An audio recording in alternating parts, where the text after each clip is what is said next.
G'day guys and welcome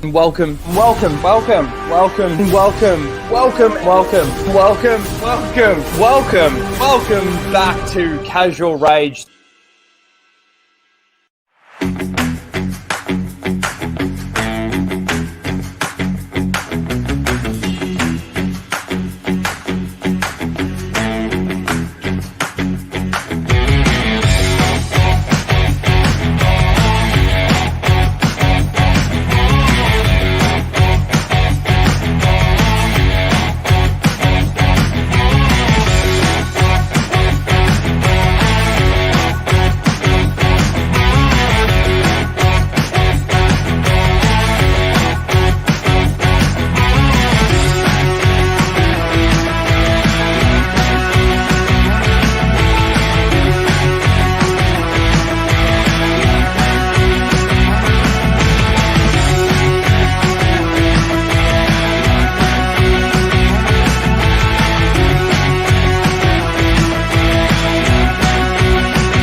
Excuse me, I'm Tim. And I'm Greg. Go fuck yourself, Disney.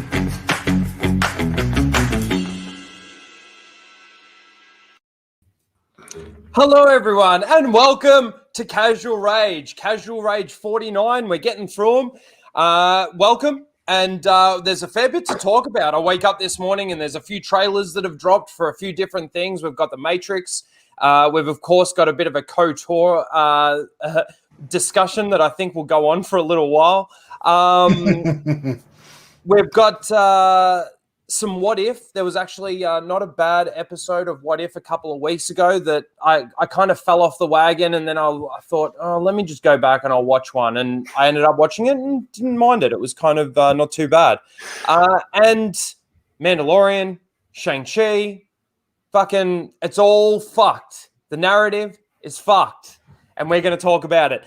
So welcome, everyone. Welcome, Tim. How are you today? Skirmitar has me wearing the same shirt in two different clips in the intro to make it look like I have fewer shirts than I actually do. So thanks, Skirmitar. Right. Thanks a lot for making me look poor. No, I'm doing pretty good. Pretty good. Dude, every stream I'm nearly wearing this jumper at the moment. It's got a tear up here and everything. Pretty good week.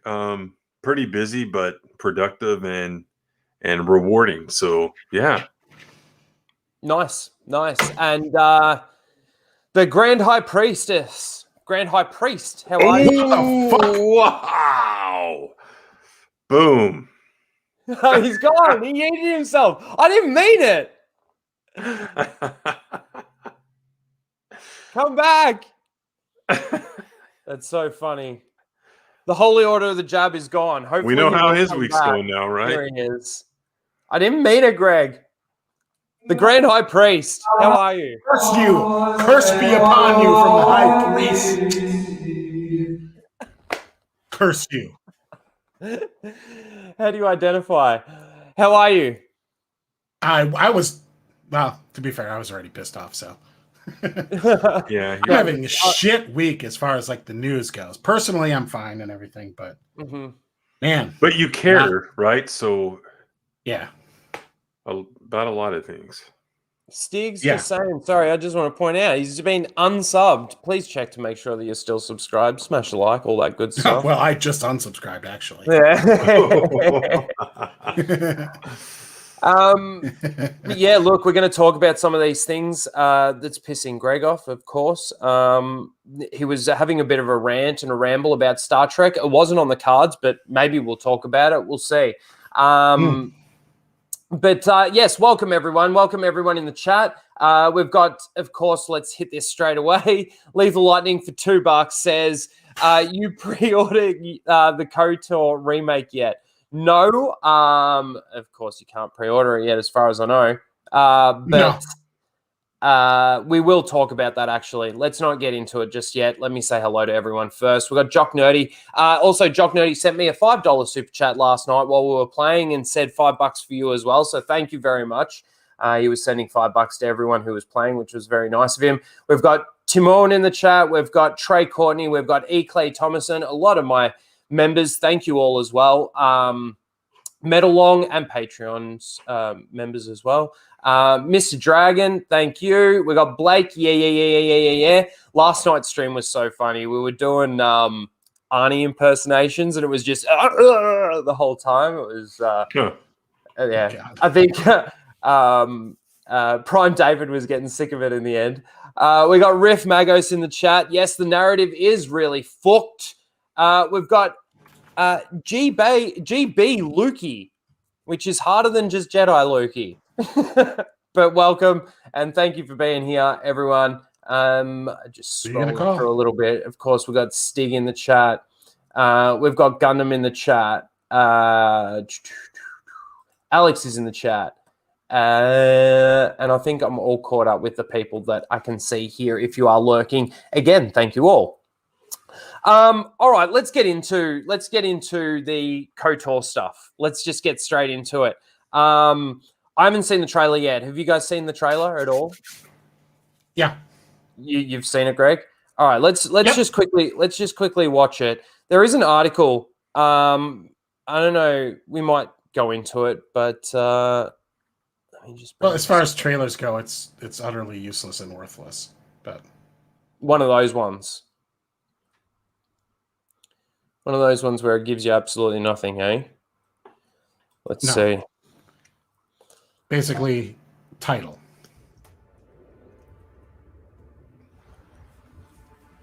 Lucasfilm games. That sounds so weird.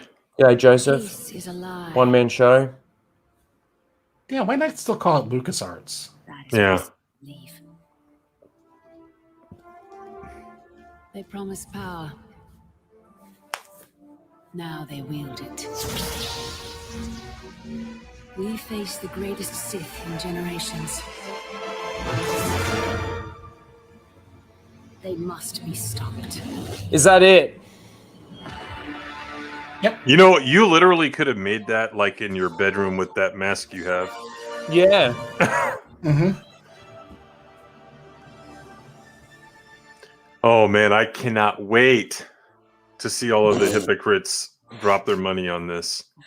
This is so timely because of tomorrow night, my stream tomorrow night. But yeah, here's what I want to say first off: the music choice.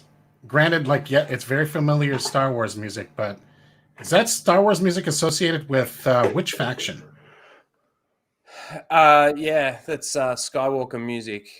Yeah, kind of wrong faction, assholes. Yeah. Okay, first of all, I will say that image does look cool. The fact that he's turning, like you mentioned this, Greg, that he's like turning on his lightsaber. I will say, like, he's going into a combat stance, like it's kind of like that action shot, whereas Darth Maul is very different, where he's just talking and turning on his lightsaber. Even still, they are just trying to play on nostalgia here. But yeah. Okay, there's a lot of discussion right now about the fact of this being a remake, as opposed to what was the other term that you used, Greg? So there's a difference between remake and remaster. That's right, remake and remaster. They've remastered other Star Wars games, and this company has remastered other Star Wars games, which basically means that they update the game so it functions with modern hardware, maybe do some upgrades to the level of detail in the graphics, some higher resolution textures and things like that. But the gameplay elements, the story elements, those all unchanged. Remake is now such a wide open thing. Well, what does remake mean? Does it mean that they're going to remake the story? Mm-hmm. Or is it because they've said in interviews they're remaking the game from the ground up, which means they're not just porting this old game and making it work on modern machines. They're writing the whole game engine over again, which means that they could definitely introduce new gameplay mechanics, and that could be a very good thing and a very bad thing. The thing is this game has had a huge fan base for 18 years now, because it came out early 2000s. Yep. This game is like a multi-generational title. Yep. Where multiple generations have played this game now already, because it's been out for 18 years. And they played it on all the different platforms that it's been available on. But does remake, like, if they remake even a bit of the gameplay elements, I think that's going to upset some people, because they're like, well, this isn't KOTOR. This is something else with the KOTOR story. And some people might really like that if they go with an action RPG versus just RPG. Or if they stick to the RPG formula, a lot of people might go, it's RPG, not for me. But then the story part is the big one, right? Mm-hmm. Are they going to redo the story to fit it into Disney? Well, they've sort of. I remember, I think it was Ryan did a video last year about, there was rumors that they were going to be remaking this and everything, and that it was almost going to be a continuation of the story, not necessarily a redo of the story that we've had. But the thing for me is, like, we already know that they're wanting to bring into everything into their Disney canon. Continuity. Like, yeah, their continuity. Sorry, thank you. Yeah, they're going to try and connect it, I'm going to guess, to the High Republic. But, like, Stig said something earlier about them, they're going to make Revan a female. Mark my words, he said earlier. There it is. That'll be trans Revan. Yeah. Yeah, because I think in the original game you could play as female or male, correct? Yeah, there was something in that. The real canon path is the positive outcome of the game, and it's a male. Yeah. But I saw some weirdos out there about 2 weeks ago saying that Revan can be female because the game shows that that's someone who doesn't understand how the canon system worked, because they're morons. It's like saying that from the more recent game, they've got those stim shots that you get healing from. It's like they're not a thing. That's just for the game mechanics. There's certain game mechanics that are in games, such as customizing your character, that you can't consider canon, because of course, real uber realistic video games aren't very fun. So you have to balance realism with, like, because realistically, like, on level 1, everybody would be getting their ass kicked. Nobody could pass level 1 because of, they wouldn't be able to defeat that many bad guys that easily. Like, a good example is like healing. A good example is when you play Need for Speed and you hit a wall at 100 k's an hour, but you just keep going. Right. Like, so you can't take a literal moment from a game or an alternative ending and go, well, but they did it there. It's like, well, but it's a video game, you fucking retard. Hey, Trey, with Bastila, I think that they could make her the more important character unless they make Revan a female. I mean, we know that Lucasfilm is one of those the biggest advocate right now for female empowerment within their products and all of this kind of thing. So it wouldn't surprise me if Revan gets a backseat to a female Revan and an overpowered Bastila. Well, also do not forget about the all-out legal and public assault on the video game industry as a whole.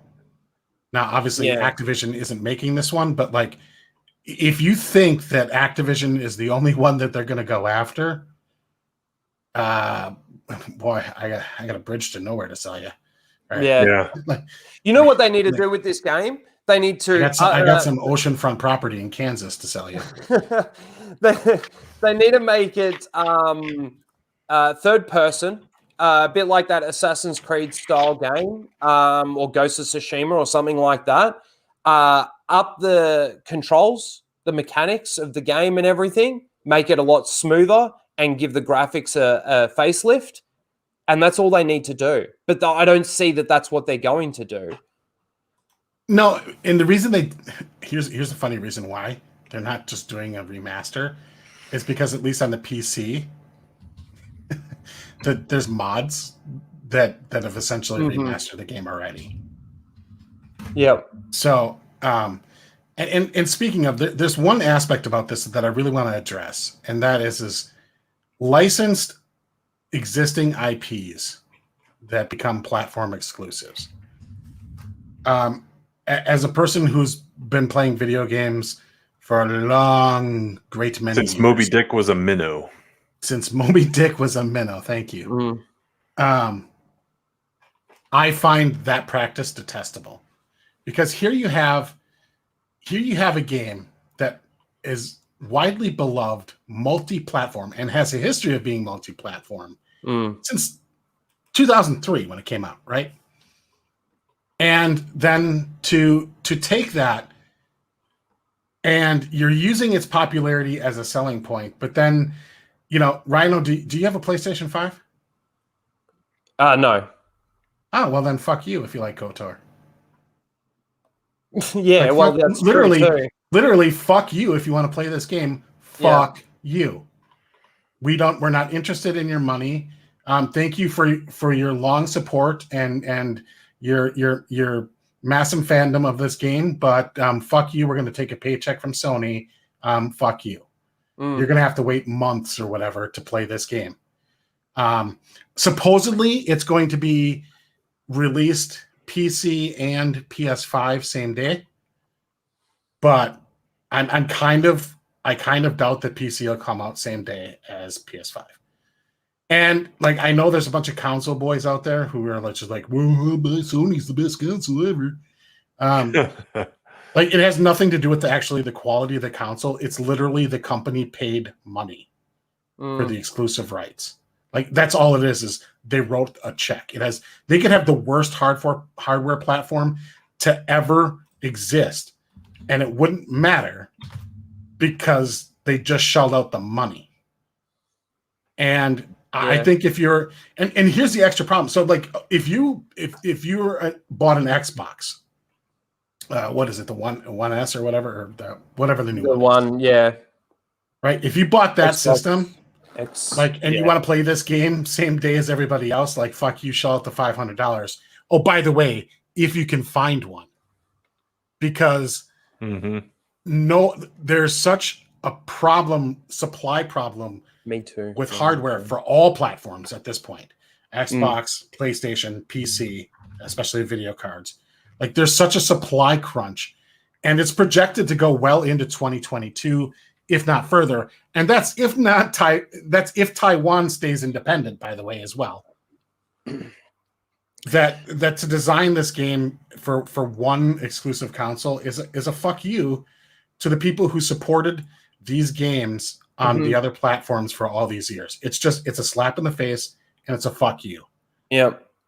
For a little paycheck, to be a little bit to have an exclusive window. Like, just but then on the other side of it, just without the exclusive stuff, and just going back to like sort of the Star Wars fans for a second, like, people that are going to come out and say, well, you're an EU guy, like, isn't this what you wanted? If they remake the original story, and just again make the gameplay a bit smoother, a bit better. I don't mean changing it from an RPG to an action game either, Stig. I saw you mention that earlier. I'm sort of like, it's still a turn-based. It's still an RPG. You're still going through and you're still selecting conversation points, all of this sort of thing. But it's a lot smoother. It's not so my turn, your turn. Like, and the combat will be a lot smoother. I saw an article last night. I don't know who it was, probably Screen Rant. I was looking for stories to talk about, and they're like, oh, they need to improve the lightsaber combat in the remake. I guess because they didn't like the turn-based. Yeah. whoever that's the fuck was writing it. that's where I'll say, like, I kind of agree. If they're going to do it, they need to do that. If they can't make it this long, big game, even though it's praised. Yeah, but what if you like RPGs? Exactly. Like, fuck you. That's what it is. The game is an RPG. Like, if you want to do an action, like third person kind of like RPG action game, that's fine. Then don't call it KOTOR remake. Right. Let's say KOTOR the action game or whatever. Is Assassin's Creed considered an RPG?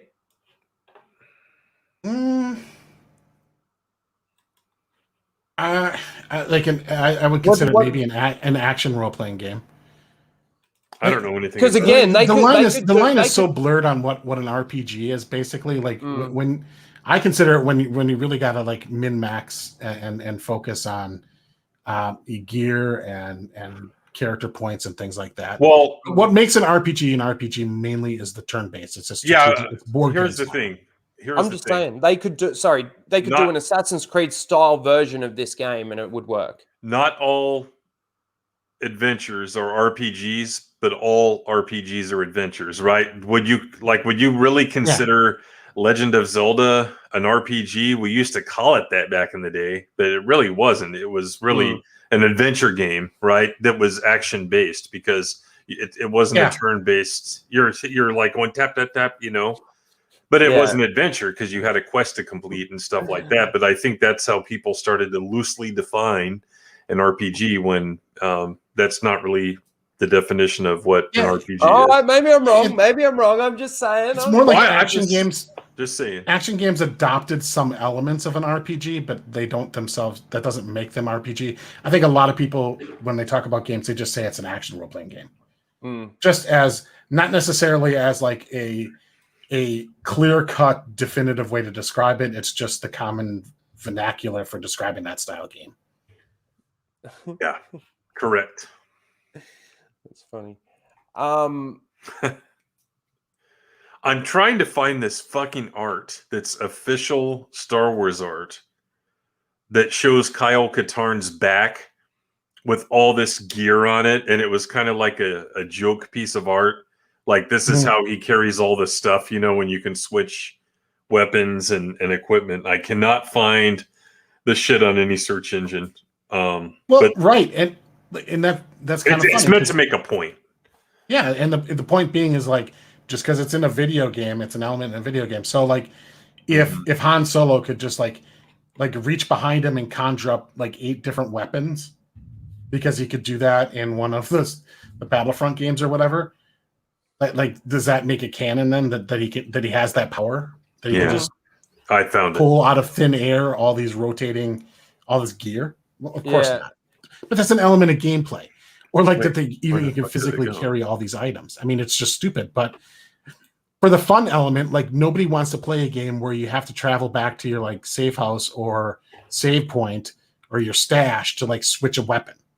That would be really boring if you had to do that every time. It would make the game completely unfun to play. Yeah, show that.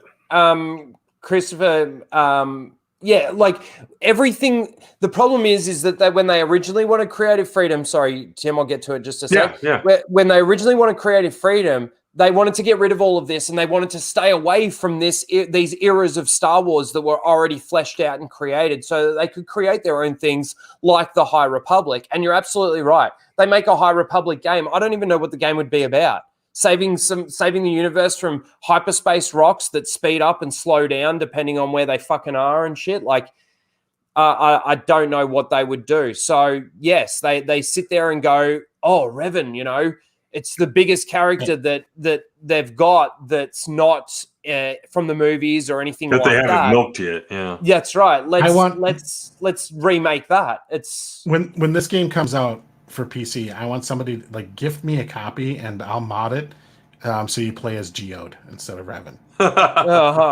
Fantastic.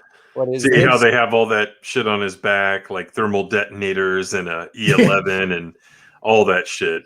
So that's from I think it's from one of the magazines.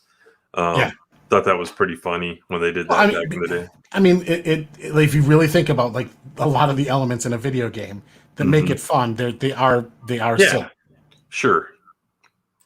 But again, and that's why you can't count that as fucking canon, because it's a video game element. But to those people out there that say, well, now you're complaining because they're giving you what you want. No, this isn't what I want. I want Star Wars.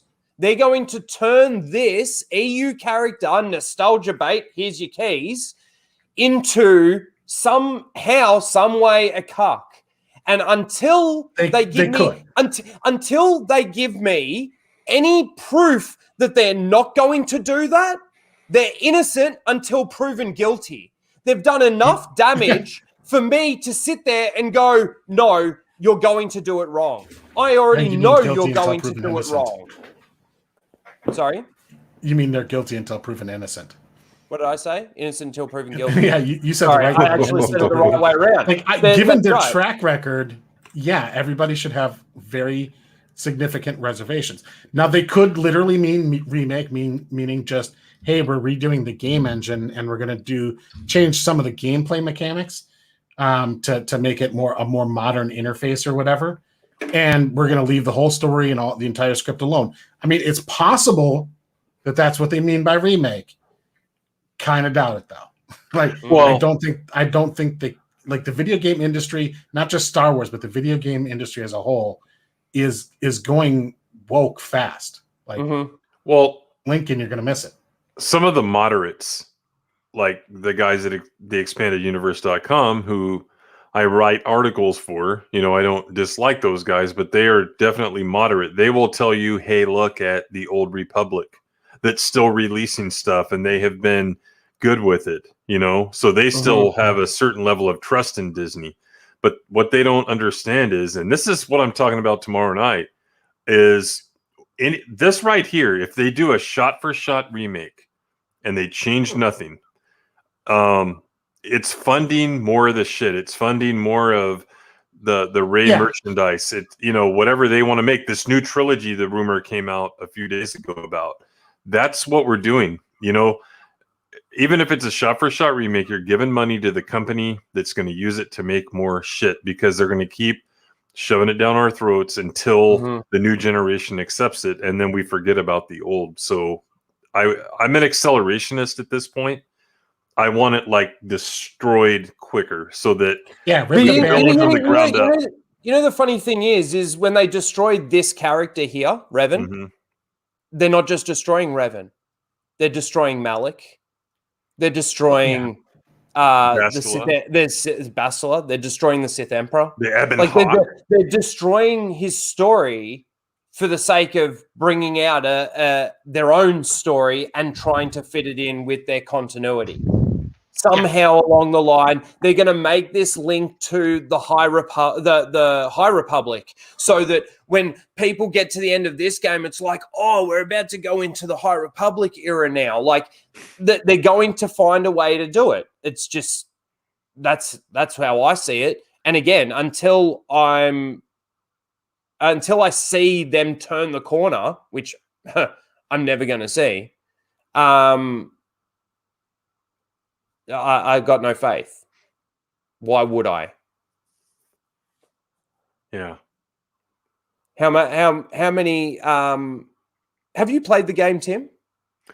So here's my story on this. At that point in my life, I was pretty much done playing video games like that. So I watched my son, who was I think he was 6 or 7. I watched him play both games all the way through, so that I could see the whole story and stuff. And it was fun watching him play it. So yeah, I haven't played it, but I've been through it, if you want to look at it that way. Good stuff, man. Daniel, for $31. You need to read this. Hi, just popping in. Hi all, just popping in during lunch. Well, thank you for joining us during your lunch break. Hi, Rhino. Can you say... You want me to do it? What is it? Anti-disestablishmentarianism. Anti-disestablishment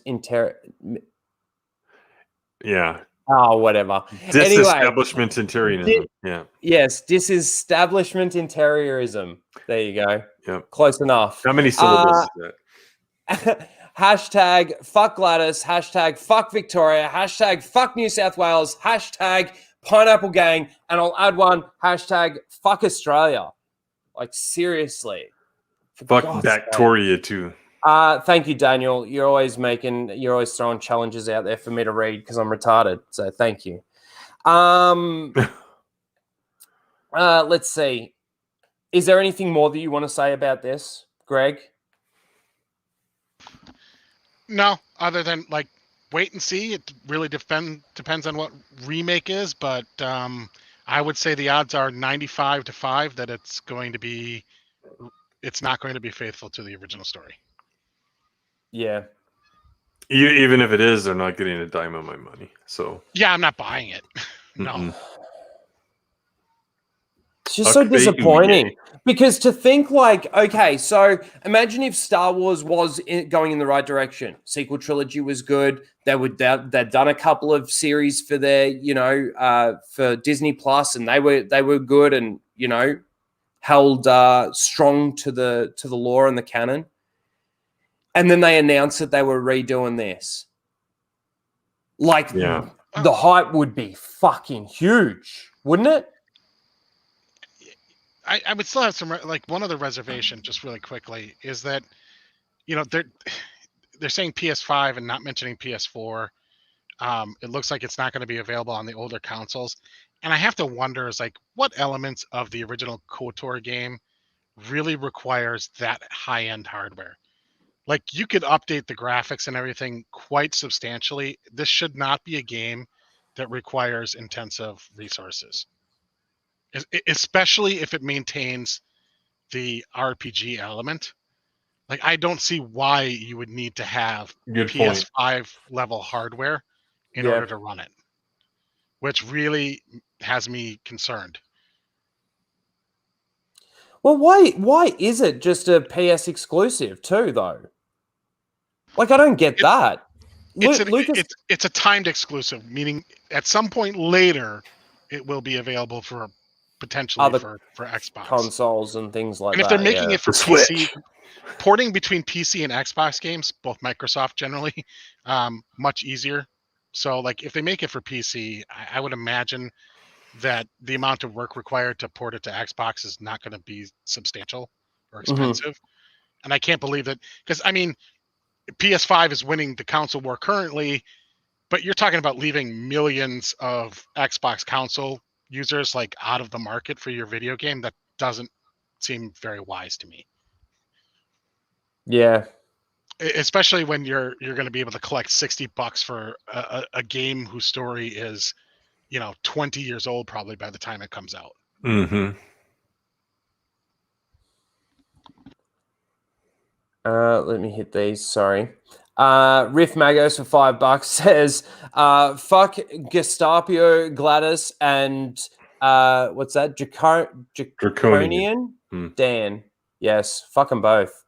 There's a few others too. We got Scott Morrison, who's a bit of a dick as well. And Daniel for another $8 says, no, don't fuck all of Australia. Go down south with your mouth.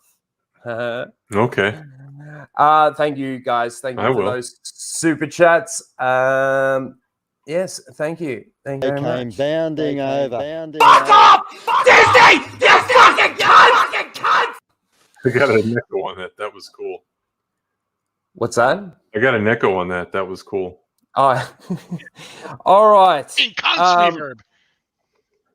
Let's see. Well, I guess we don't really need to read the article. We've already given our thoughts on it, on the KOTOR stuff. If, again, it's like Greg said, we'll wait and see what happens. And I just don't have any faith in Lucasfilm whatsoever at the moment. Why would I? They basically said they just started working on this thing. So, like, we're talking at the weren't they most working on it last optimistic. year? Didn't it get dropped that they were working on it last year and then it got look at the development stopped? time for video games. Cranking them out quickly, like unless you're just going to, switch out some roster names, a la EA and Madden, like early or late next year at the earliest. And it was in there's January, no release date. No. I think that's when I heard about it. It was like in January. There's no release date available yet. They didn't publish one. They basically gave us nothing to look at in the trailer other than a Revan action pose. Yeah. That probably isn't even game footage. That's just some freaking animation they made, So, I doubt the engine isn't even built. But if they're going off like the template of like the older game, I don't know. Well, would that help the development time? Not if they're rewriting the entire game engine from the ground up. Yeah, fair enough. I mean, like they don't have to have a whole lot of meetings as far as like mechanics go, because they could just kind of copy the mechanics of the older game if they're going to do that.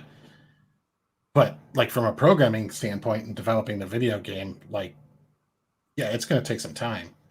And then, developing all the art assets takes a lot of time. Level design, you get all those elements. Like, even if they copy the level design, which I think would be kind of stupid. Like, if I'm remaking this game, what I'm doing is I'm rewriting the game engine, I'm keeping the story, but I'm redesigning the levels. So if you played the game before, you don't know exactly where to go. You have to explore still. Because if they actually make like the actual like floor plans for the levels the same, I would think that'd be kind of lame. Like as the old game, you're saying they've got to right. So like if you've beat the old game a couple times and you're going to play this game, it's like it's literally the same thing but just better graphics. I'd be a little bit disappointed. I would like at least redesign the levels where you can't take the same path, like and all the things that come out at you and all the like change that up. Like you almost have to. You know what's going to happen? I know that there's a bit where Revan goes and talks to the Sand People. He's going to be doing a Tuscan bomb. Yeah. It'll be like fucking. Oh God. Yeah, that'll be funny.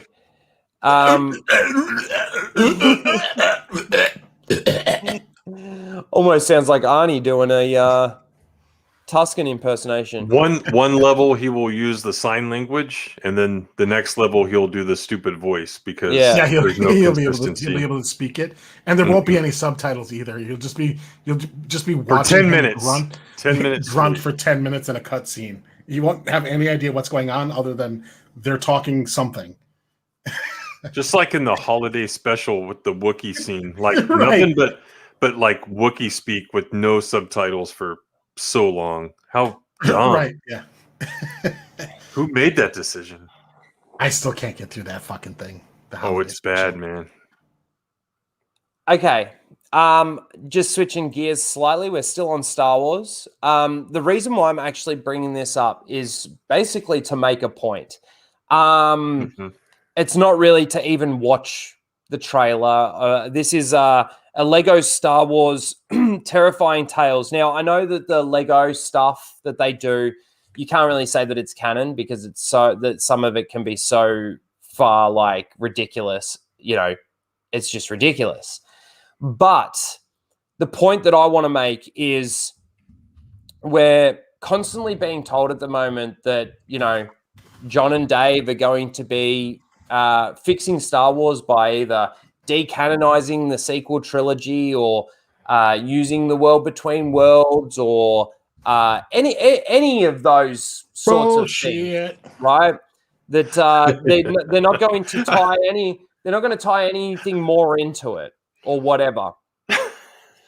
And I know that the Lego Star Wars stuff isn't canon, like I said, but it's a good indication of what they're wanting to do with Star Wars and how they're wanting to bring it together, because who's the Lego stuff for? The kids. And this is something that is for the kids. I know what I was going to say earlier. KOTOR remake. It will not come out by the time the Civil War is over and Kathleen Kennedy's gone. That's my prediction. There you go. That's a solid one. All right, let's give this a watch. The fuck are we watching? Yeah, you're hilarious, Tim. Got a bad feeling about this. What is this place? Castle Vader, the galaxy's first all-inclusive luxury theme resort. What? Power of the dark side. Did that just say what I think it said? All inclusive? Yeah. He means like a vacation package, right? Yeah. Not like diverse. And... Yeah. Oh my gosh. Sorry. I'm getting triggered. Castle Vader, the galaxy's first all-inclusive luxury theme resort. Feel the power of the dark side at the Empire Emporium. Now open.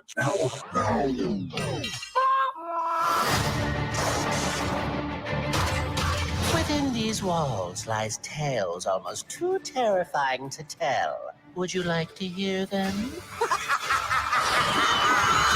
Was that lightning inside? Oh, that's a big one! The legendary tales of the Sith speak of the thirst for power. Oh no, join us then and take what you want. Will you please? This isn't funny! The devotion of the undead. It's right there. It's not funny. Yeah. Sorry. He was right there. It's not funny. Like, Yeah. I haven't even smiled once yet. No. And submitted for your approval. A tale of desire. I wish I was a pilot. Join the Imperial Academy. I will train you. Oh, yeah! Is that really what happened? No, it's not. Be afraid! Be very afraid!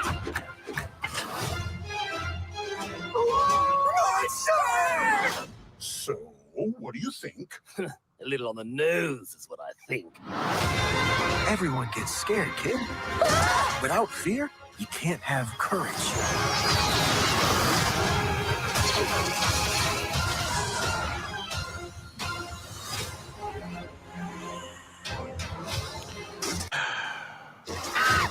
Here's B14961138.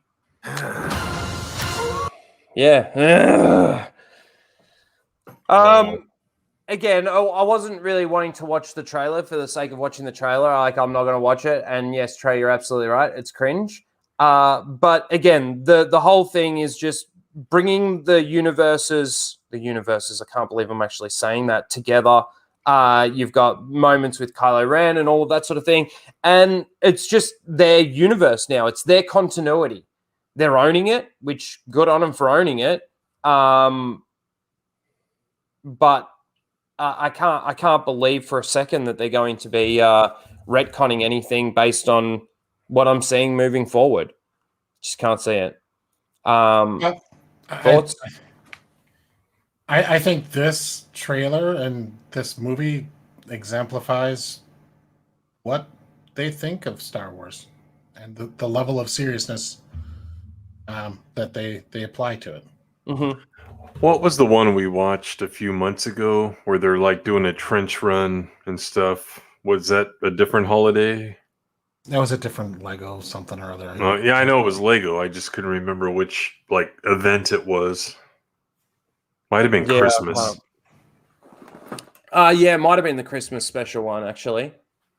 But again, that's another great example of them doing their crossover thing. Mm-hmm. You know, Rey got sent back in time or something like that. That's what it was, yeah. You know, I just don't know. I don't know why. Again, I'm thinking about changing a couple of these streams into some EU discussions. As opposed to talking about some of the garbage, we'll talk maybe about some of the stories that are really, really good and some of the stories that we love. So thinking about doing something like that moving forward as well. Yeah. But yeah, any other thoughts or anything on just that point in regards to, you know, them decanonizing or anything? If I was I a don't know. kid, I would think that's stupid. Oh, that's right. There's something I saw actually. I've got to find it. Just give me a minute. But George Lucas, I think it was in 2008 or something, was on Conan. Is his name Conan? Like one of those late night guys.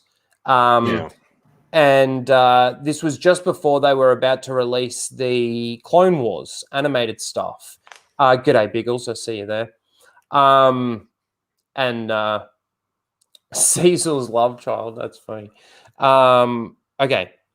Where is this? George. But yeah, he's talking about sorry. That's disturbing. Go ahead, Scorpio.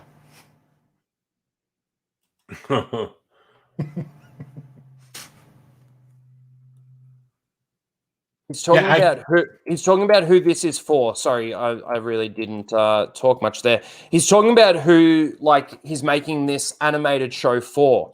And this really goes against everybody that says that the Clone Wars is for kids. All of that. Let me just find the spot so we're not playing the whole damn interview.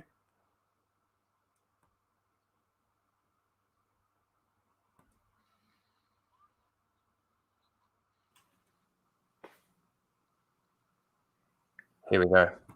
All right. Sorry.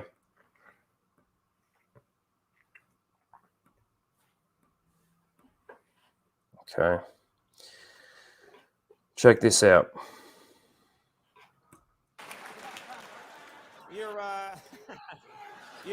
You're doing a Star Wars television show now. Is that correct? You're working on one. It's in development. Yeah, it's an animated series about the Clone Wars. I'm just going to pause it there for a sec. Listen to what he has to say here. It's very much Star Wars. It's not a, South Park comedy. Right. It's not a kiddies SpongeBob SquarePants. It's sort of the first dramatic animated show that is PG-13, so it doesn't really go on late night. It doesn't go on Saturday afternoon. It actually doesn't go anywhere. I don't know what we're going to do with it, but we're having a hell of a lot of... Oh, was the audio too low? Sorry, guys. Let me go back just a little bit. Hear that again. Yeah, it's an animated series about Better? Clone Wars. It's very much Star Wars. It's not a, South Park comedy. Right. It's not a kiddies SpongeBob SquarePants. It's sort of the first dramatic animated show that is PG-13, so it doesn't really go on late night. It doesn't go on Saturday afternoon. It actually doesn't go anywhere. I don't know what we're going to do with it, but we're having a hell of a lot of, having a great time Excellent making marketing strategy. Yeah. You'll love it, and you'll never see. There you go. I just wanted to share that because I saw it the other day. It just popped up in my feed somewhere, and I'm like, oh, that's interesting. George didn't even make the animated stuff for kids. Well, it definitely wasn't PG-13. I can tell you that much. No. Anyway. All right, the last Star Wars thing that I wanted to go into. Are you able to bring up this one, Tim? This is the Gina Carano. Yeah.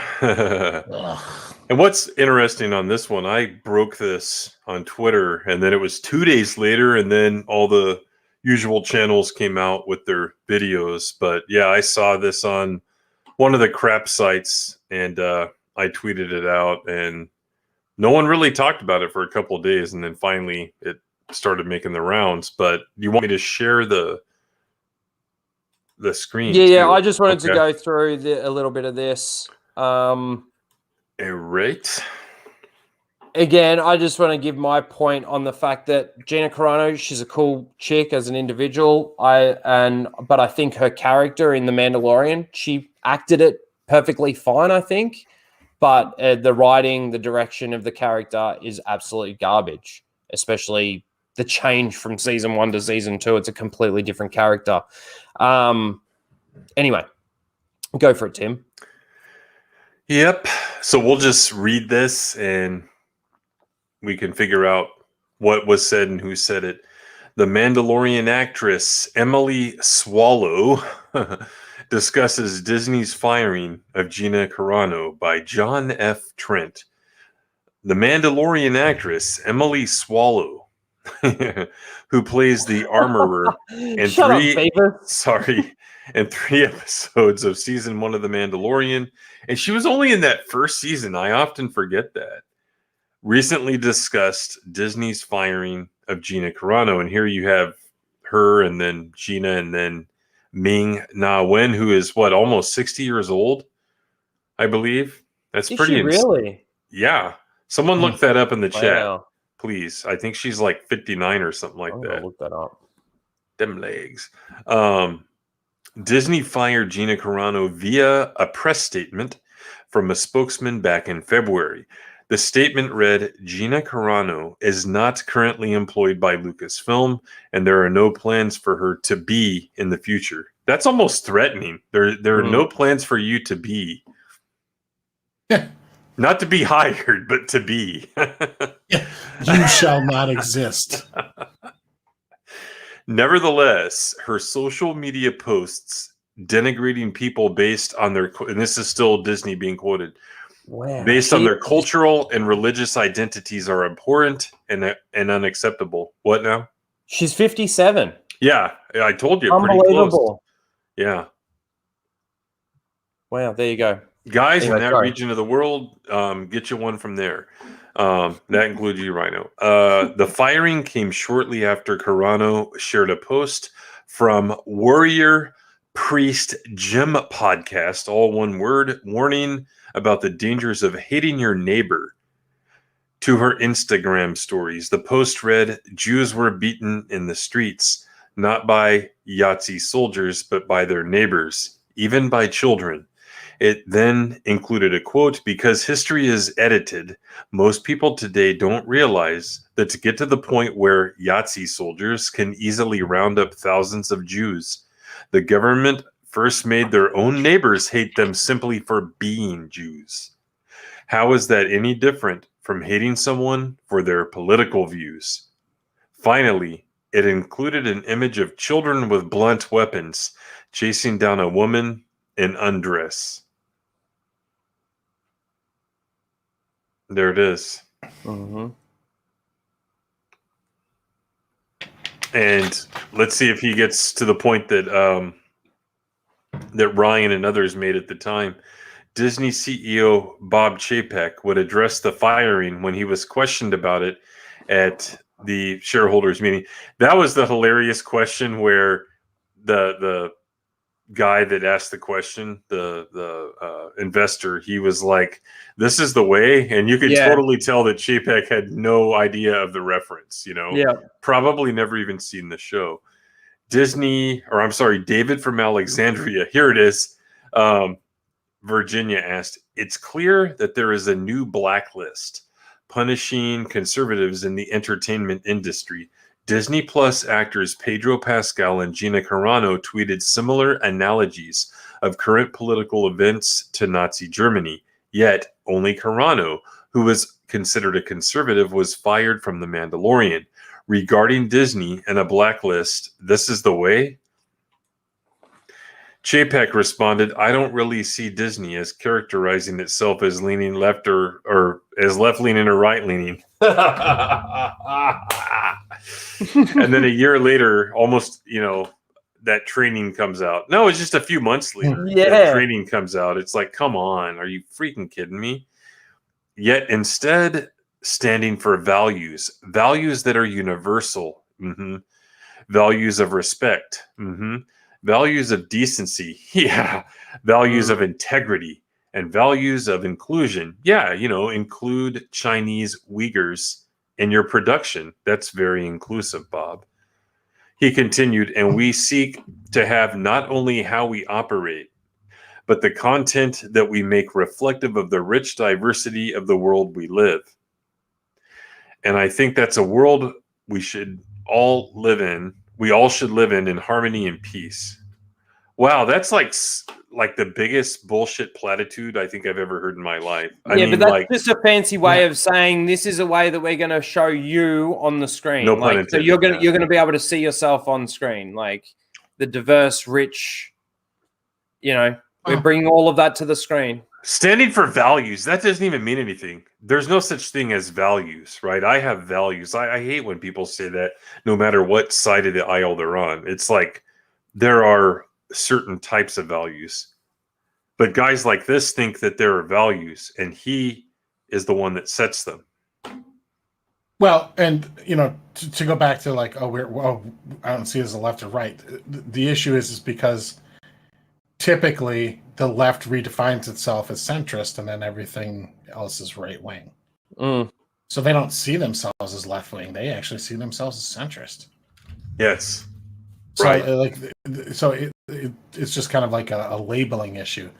Like, I think the general public would consider their politics certainly left leaning, but they don't see themselves that way. They see themselves as, just because they think they're absolutely right about everything, they just see them, well, that's the center. There you go. Just be a dragon. Of course, that came from Lethal. Go on. Carano has moved on from Disney and quickly announced a new project based off of Eric Red's novel White Knuckle, Blutiger Highway, that is being produced by the Daily Wire. While Carano is pursuing other opportunities, her fellow The Mandalorian actress Emily Swallow recently discussed Carano's firing during an appearance. You're like Beavis and Butthead. Get out of the cockpit. Well, I'm just thinking like this, like Emily, Swallow, Emily. Let's see here. Dragon Con.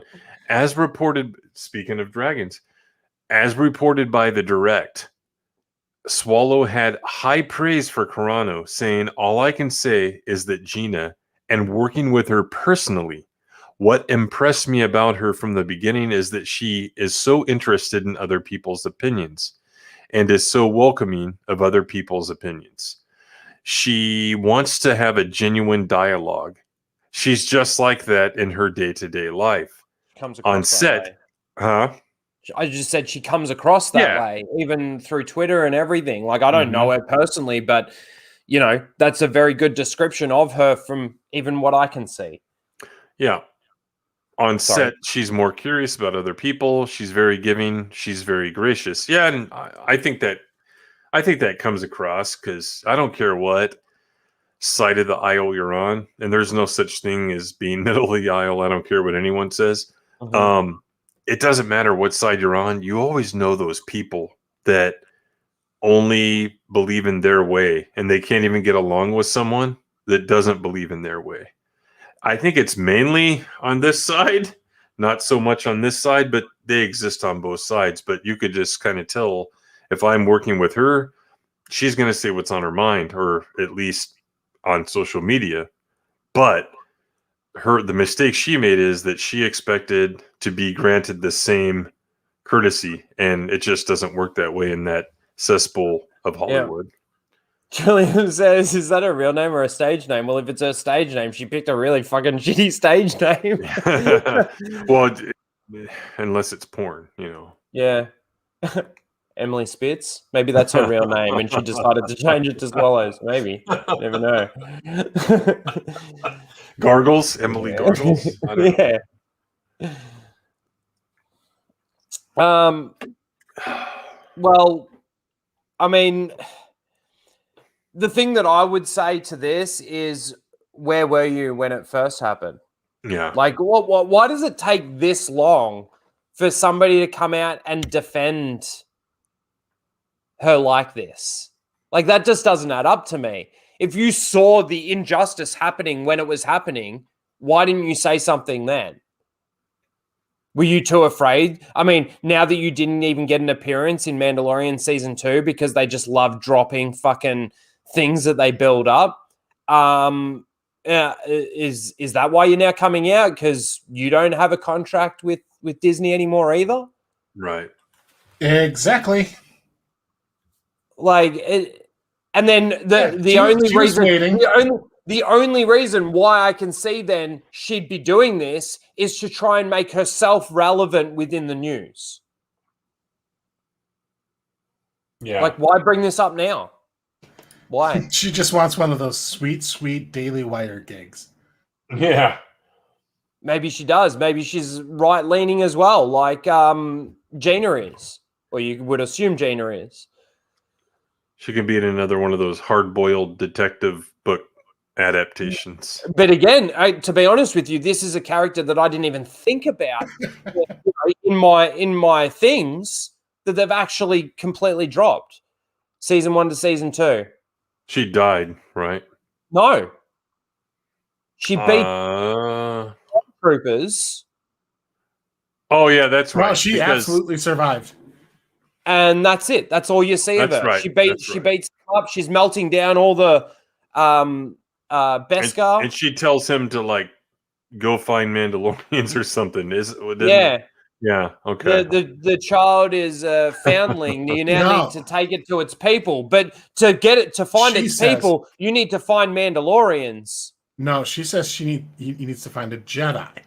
Yeah, that's right. Yeah, he assumes that he can find a Jedi by finding more Mandalorians, which is kind of funny because there was a Mandalorian on the fucking planet that he was on that he's talking to that's giving him advice. So hey, wouldn't the next question be? Do you know where the genius, Emmy Award nominated writing right there? Yeah. You wouldn't happen to have any idea where I might be able to start trying to find one? You could give me a location to start at. Like even that is better where than some other Mandalorians actually are, so I can just go right to them. Yeah. Yeah. Oh, and but this is the way sect of the Mandalorian isn't the real Mandalorians. So, and again, like Luke Skywalker is known. He should be known 5 years after Return of the Jedi. It's gosh. Yeah, like send a memo to the fucking New Republic. Hey, found a Jedi creature thingy. What do you want me to do with it? No, but you got to go to some planet and stick them on this mountaintop, and a light will appear. I'm like, what the hell, man? And then when you find the Jedi that's not a Jedi that actually says that she's not a Jedi, but then when you call her a Jedi, she's like, yeah, okay. Yeah. It's, oh man. Well, no, she doesn't just say, okay. She's like, it would be really bad to train him, so take him somewhere else where somebody else can train him. Yeah. Yeah. Like, it's the dumbest fucking writing ever. This is a good time to bring this up. Like, could you go back and list the streams that we did of all the episodes from months ago? Because I went to watch some and they were gone. Like, you have them unlisted. Yeah, I unlist all my streams. You can go to my playlists, and there is Casual Rage playlist, and they're all in there. Okay. You should make that a separate one, like Mandalorian reviews, because I'll tell you what, those were some of the best streams I've ever been on. And I've been on a lot of streams at this point. They were just excellent. We remember all that. We broke down every damn shot nearly. And some of them went 4 fucking hours. Yeah. Good Maybe stuff. I will do that. Make a separate playlist for the streams that we do reviews of certain shows. But yeah, like just bringing it back around to this. I don't understand why she's coming out now. She's trying to make herself relevant for some reason. There's more article too. Oh, go on then. May as well continue. Yeah, and John might get at that. While she praised Carano, Swallow also revealed that she doesn't really have any inside scoop on how the firing went down. She explained, I know so little about what happened. I experienced it like you did, meaning, she heard about it like us, the layman. Social media, and I don't know anything about the inner workings of it. I can only speak about Gina being a lovely person, which she is. However, Swallow would address cancel culture, saying, I am thoroughly baffled by a lot of what we're dealing with right now or with cancel culture, and I think that it's, oh man, there's so many layers to it. that are important to look at, but I think that the hatred that comes into it, and when people start refusing to listen to the other side, no matter which side they're on, I think that's really dangerous. Swallow concluded, one of the things that is so beautiful about our country is we have free speech. We can hear things that we don't like, and we can disagree, and that's fine. And that's the end of it. Mm-hmm. Yeah, what motivation does she have to actually say that stuff unless she actually means it, She's probably actually hoping that like all the Gina Carano haters now come after her so that she can sort of like, I almost feel like that's what this is. Like, it still doesn't add up to me. Why You didn't can pull the come out? victim card. Why didn't you come out when this was first going down? Like, how long has it been now? It's been what, 4 or 5 months, 6 months? 7 months. Since February, yeah. She got fired on social media, and it's now. Well, wasn't it part of an interview or something? Maybe she had an NDA. I think it was part of an interview, and it might have just come up. Right. Yeah, she might have just been asked. Yeah, that's true. I read this a few days ago. As reported, yeah, it's the direct. Okay, so even though she's been asked and she's got these feelings about Gina Carano, why didn't she say, like, if she can be asked in an interview and give a take like that, which goes against the grain of everything, then why not come out when it's all going down saying, oh, look, I think this is a bit ridiculous. This is wrong. What's going on to Gina? Because then it was a Dragon Con. But she was probably lined up to be doing more Star Wars stuff, and now that she feels freer because she's not. I don't know. It was at Dragon Con, and she was probably asked, so that's why it came up. She was asked. She didn't bring it up because, like, why would she stick her neck out? And I just ask a simple question? Like, I'm thinking back season 1, and they had one episode together. I think. Yeah, it was like the last one. Like Gina was introduced in like episode 4 or 5. 4. Mm. At that point, he was beyond the armor, and I don't think he went back to her until episode 8. Yeah, and that's when 9? they were in the forge room, and Gina has a couple of quippy remarks, and they get out of there. Yeah, I remember that scene. Like, so how much do they really even know each other? Because, like, I guarantee Gina wasn't on the set for shooting of episodes 1, 2, and 3. Mm-hmm. Like, they wouldn't bring her on the set when she doesn't even have a role. Yeah. Yeah. And then, the other episodes that Gina is in, the other person's not in, Swallow. And then it's literally that last episode. I mean, you can get to know somebody pretty quick. Just in general conversation on a day. They might have had script reads and stuff like that. Yeah. Table settings, whatever the hell they're called. Table reads. I don't know. It's just still ridiculous to me. I mean, the whole thing that happened with Gina is ridiculous. I still think her character sucked. Big time. But I don't really understand why she's coming out now. Yeah, she may have been asked, but they're all pussies, man. They're all so scared to say or do anything, because if they do, there's the possibility that they get cancelled. Yeah. So, anyway, let's get off the Star Wars stuff. Get up on the Star Wars stuff. No, that's not possible at the moment. We will go into that, but before we do, let's watch this Matrix trailer. Okay.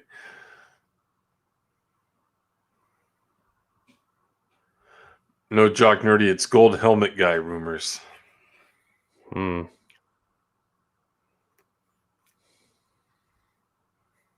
Greetings.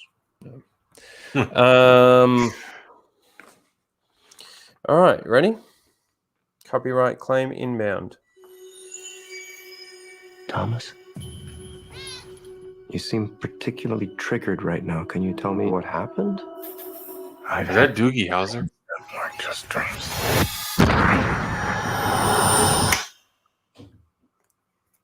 Am I crazy? We don't use that word in here. It was Doogie Howser.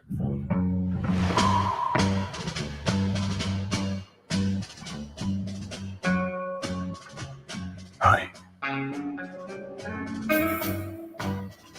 Have we met? One pill makes you larger, and one pill makes you small. And the ones that mother gives you don't do anything at all. Go ask Alice when she's 10 feet tall. Time to fly. And if you go chasing rabbits, If you want the truth, Neo, you're going to have to fly me. and you know you're going to fall. The only thing that matters to you is still here. I know it's why you're still fighting and why you will never give up. You don't know me. No?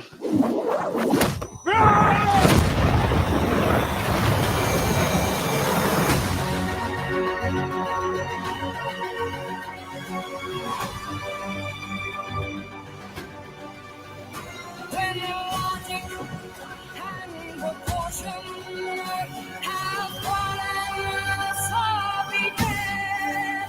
And the white knight is talking backwards, and the red queens are dead. Remember what the Dharma said. Feed your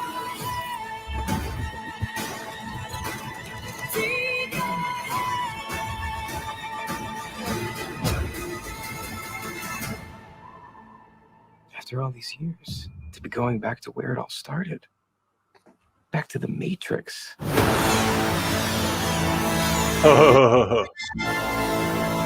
He said the thing.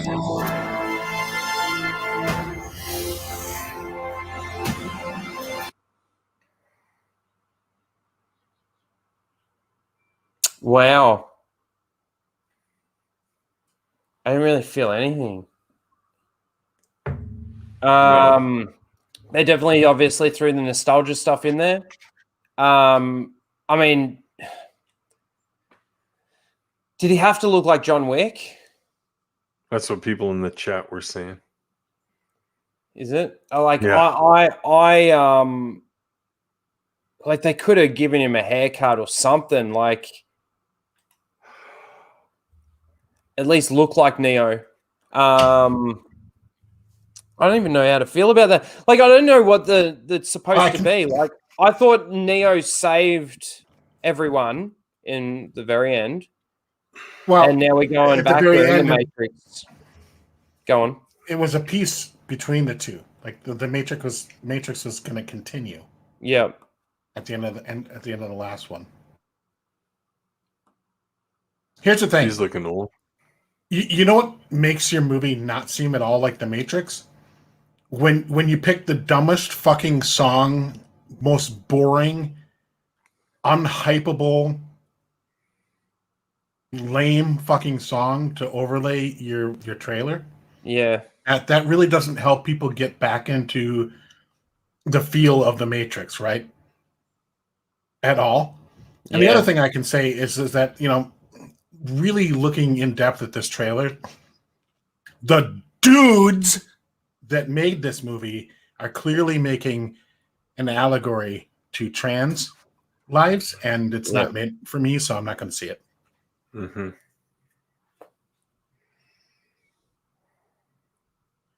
Definitely got like the chick with the shaved head, the blue hair. Yep. You gotta have at least got her one. mouth open too. Yeah. It's got the sunglasses on, the shades too. I I just don't understand what they're supposed to be fighting. Like, I understand that the Matrix went on after what we saw, but I don't know. To me, oh man, that if there's one movie that they can easily make political, it would be this one. If you get my meaning, like about the red pill and the blue pill and all, like, your trans allegories and things like that. I feel you like don't want these guys who directed this movie Yeah. to do anything political with it. Yeah. You don't want that, trust me. But no doubt they are. Well, it doesn't even seem like the Matrix. It doesn't sound like it. It doesn't look like it. Like, no bullet you're time. absolutely like, right. They should have been some slow-mo shots in there. There should have been some sort of almost Rage Against the Machine music. I don't know why call him Mr. Anderson. He's still Mr. Anderson even in this. I don't know. Right, like this is supposed to be like some what is he? He was reborn into the Matrix as a different dude, and this is a different time, but it's him. But then how does he know that he's got to keep taking these blue pills? Oh, it's the because the one dude's explaining psychologist. it to him. The psychologist keeps just giving him the pills. Yeah. Because he's a part of the Matrix. I don't know. I mean, I remember when the Matrix sort of first came out, it took me a little bit just to get my head around it.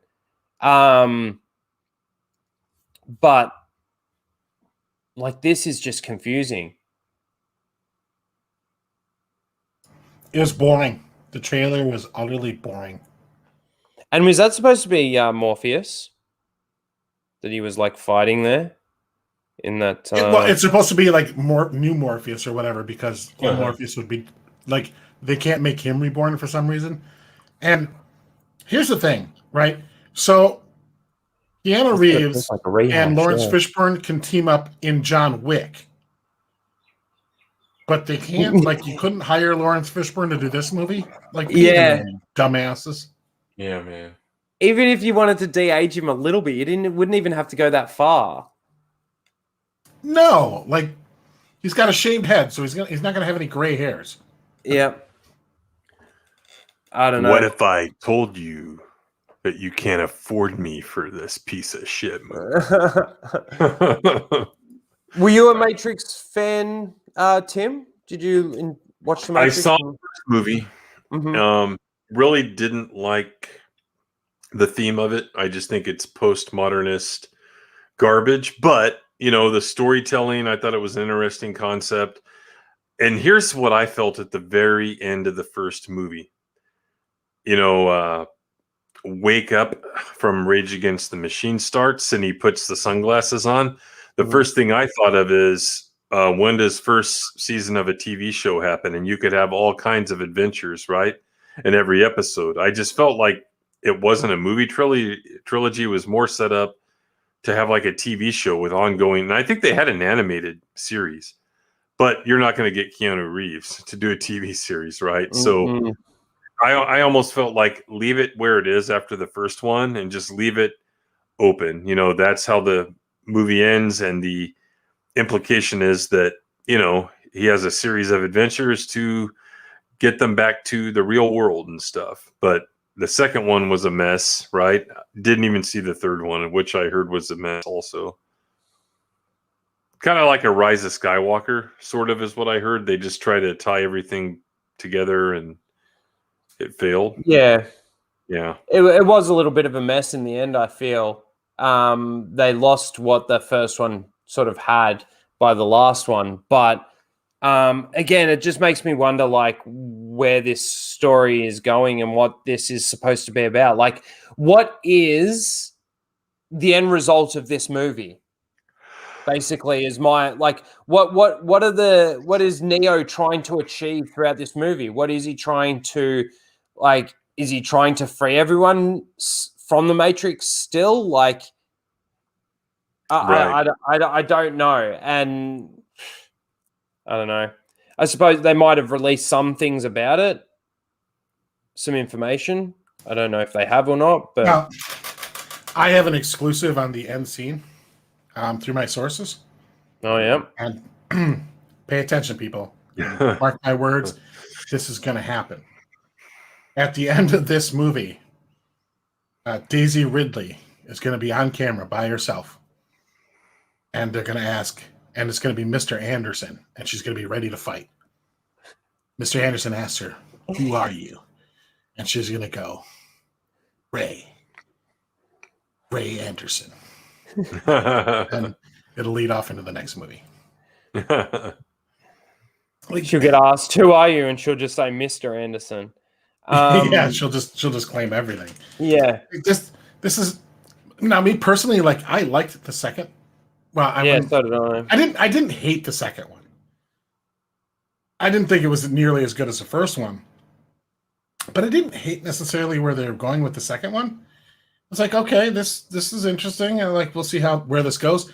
But then like the cloning thing in the third one and all that jazz, I was like, this is dumb. And then it just ends in basically a stalemate. Yeah. It's just like, oh, it's mutually assured destruction, so they're just status quo is going to continue. Mm-hmm. Which essentially means the machines really won because they got it. And do you consider Trinity being alive to be a retcon? No, I don't think. I think she's going to be reborn just like anybody else, like he is. Like, I think they're going to introduce some sort of like reincarnation kind of thing.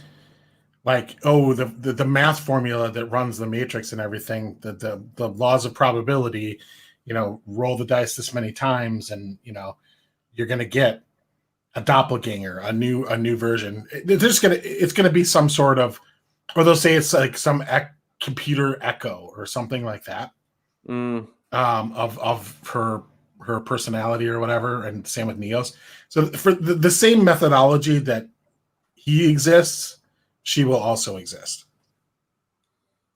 So I don't think they're necessarily retconning her being alive. I think it's not going to be the actual Trinity. It's going to be like a Trinity reborn, reincarnated, just like Neo's reincarnated. Yeah. Okay. That's that's the angle they're going with. What was Trinity's real title? What was Trinity's real name? Dog like shit. in the Matrix, like how we got Mr. Anderson. His name wasn't Neo. I have no idea. I'm just going to call her dog shit. Anyway, yeah, I don't really. I got to be honest. Like, I did not get the boners people were like popping over. I don't understand this either. Like, I'm a massive Keanu Reeves fan. I love Keanu Reeves in so many things, but I'm not. I don't know. I'm not hyped for this. It didn't. This whole thing hasn't intrigued me at all. I don't know. I think at best it'll be like mildly okay. Like, that's the best case scenario. Trinity's real name is Ray Anderson. There you go. That's how it'll connect. And she's going to take over. Or they're going to go with something like, there really is no one. Anybody can be the one. They're gonna go with that popular team. Oh no, they better not do that. I could see him doing that. It's like then they're definitely doing damage. Like at the end of the movie, like he'll look in a mirror and it's actually not Keanu Reeves, it's just some other dude. And he's just imprinted onto every person in the Matrix or something. So they're gonna merge. He's gonna be his character from Cyberpunk. Yeah, and that's what's going to make every single person in the world trans, because Neo's thing is going to be imprinted onto their Matrix. How retarded. Well, there you go. I don't know. Again, the only thing that I'm really looking forward to is Top Gun. and I don't even know when we're getting it, which is really shit. Anyway, let's get into some Marvel stuff, shall we? Are you still sharing that? Is that it's still. Is that what you're sharing there? I got a black screen. Oh, I opened up another tab. There we go. Oh, there we go. All right, Shang-Chi. So I think most people would have seen, this isn't specifically on his post that he put on Instagram, that Instagram story with the lols over the pictures of some of the people's videos from YouTube. Just specifically in regards to that, I just want to say, like, I think I said it, shut up and dribble. Like, dude, just let these things play out. You're going to get some good criticism. You're going to get some bad criticism. You're going to get some hate. You're going to get some love. It just let it play out. But then to slap a LOL and sort of mockingly laugh. And, you know, maybe he is laughing at the fact that some of these people did say that it's going to be a bit of a flop and all this kind of stuff. And yes, it's made $40 million or something. Like, good for the show. Good for the movie, I suppose. I mean, we're still yet to see the outcome. I know that Lyndon's been fighting with John Campier on Twitter about, you know, it's just the opening weekend. Well done, Lyndon. You know, all that. Like, dude, we've got our experiences to go on. You look at what happened with Black Widow, right? They promoted it as a triumph, basically, right? The fact that they made $60 million on Disney Plus, and then they had this big $70 million box office, right? But then the next week, did we hear a peep out of them? No. Like, this is the thing that I look at. Opening weekends for Marvel movies and things like that, you're going to... I mean, it's going to be your biggest weekend because the people that are still interested or will just shill for it, right? That just go because it's got Marvel slapped on it. It's kind of like the people that say, I've got to love Star Wars because it's Star Wars. Like, that's such a stupid, retarded concept. But there are those people that I've got to go and see Marvel because it's Marvel, right? Can't miss out. So that's exactly right. So they've all gone to see it, right? But are they going to then go and see it again? I mean, the only way that I can see that this movie is going to make big bucks is if John Campier goes and sees it another 60 times, not just 6. Well, you know, him and a whole lot of other people. That's right. Look, I did some math. And I did some projections, and I looked at a large swath of different titles pre and post pandemic. And what I looked at is their day-to-day plus or minus percentages over the previous day. So, like, what was the day-to-day fall off? And I took 45 days because this movie is going to have a 45-day theatrical window. Even if you go beyond that, though, like, typically after that, you're talking like a difference by the end of the run of maybe plus or minus 2 to 5 million. It's going to be an interesting. It's going to be an interesting experiment. Really, really, really small numbers. And I projected it as like, okay, based on the opening weekend, if this movie follows exactly the same path as this this movie or that movie, here's where it's going to land ultimately at like the domestic box office. And there weren't many scenarios and movies that I could pair it up to where it landed high enough to hit the profit threshold.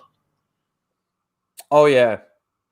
That being said, like, if it has a really good second weekend, that could change things. Especially post-pandemic. Like, there's been large fall-offs. The movies that have avoided fall-offs aren't your big tentpole movies. It is your movies that traditionally are slower burn, like The Quiet Place, right? That's that genre of movie has better legs than your typical Avengers style game. And I looked at like the Avengers movies themselves, and they had pretty big fall offs too by the time you get to the 45-day mark in relation to their opening weekend. Yep. And I'm looking at the day-to-day tracking for like the weekday domestically, and I'm looking, and so obviously Monday it did really well because it was a holiday, right? Yep. So it did pretty good. Got up to the domestic mark of 94.6 million. It did 6.6 million and then 4.6 million after that. Now, if you look at Black Widow's 5 and 6 day marks, right? 7 million, 5.5. So weekday, it's tracking lower than Black Widow. Now that could mean a stronger second weekend because people aren't, because it's school now. Black Widow came out when there wasn't school. So that's obviously going to be a factor. But Black Widow was released on Disney Plus at the same time. Well, exactly. But not only that, that also lowered it.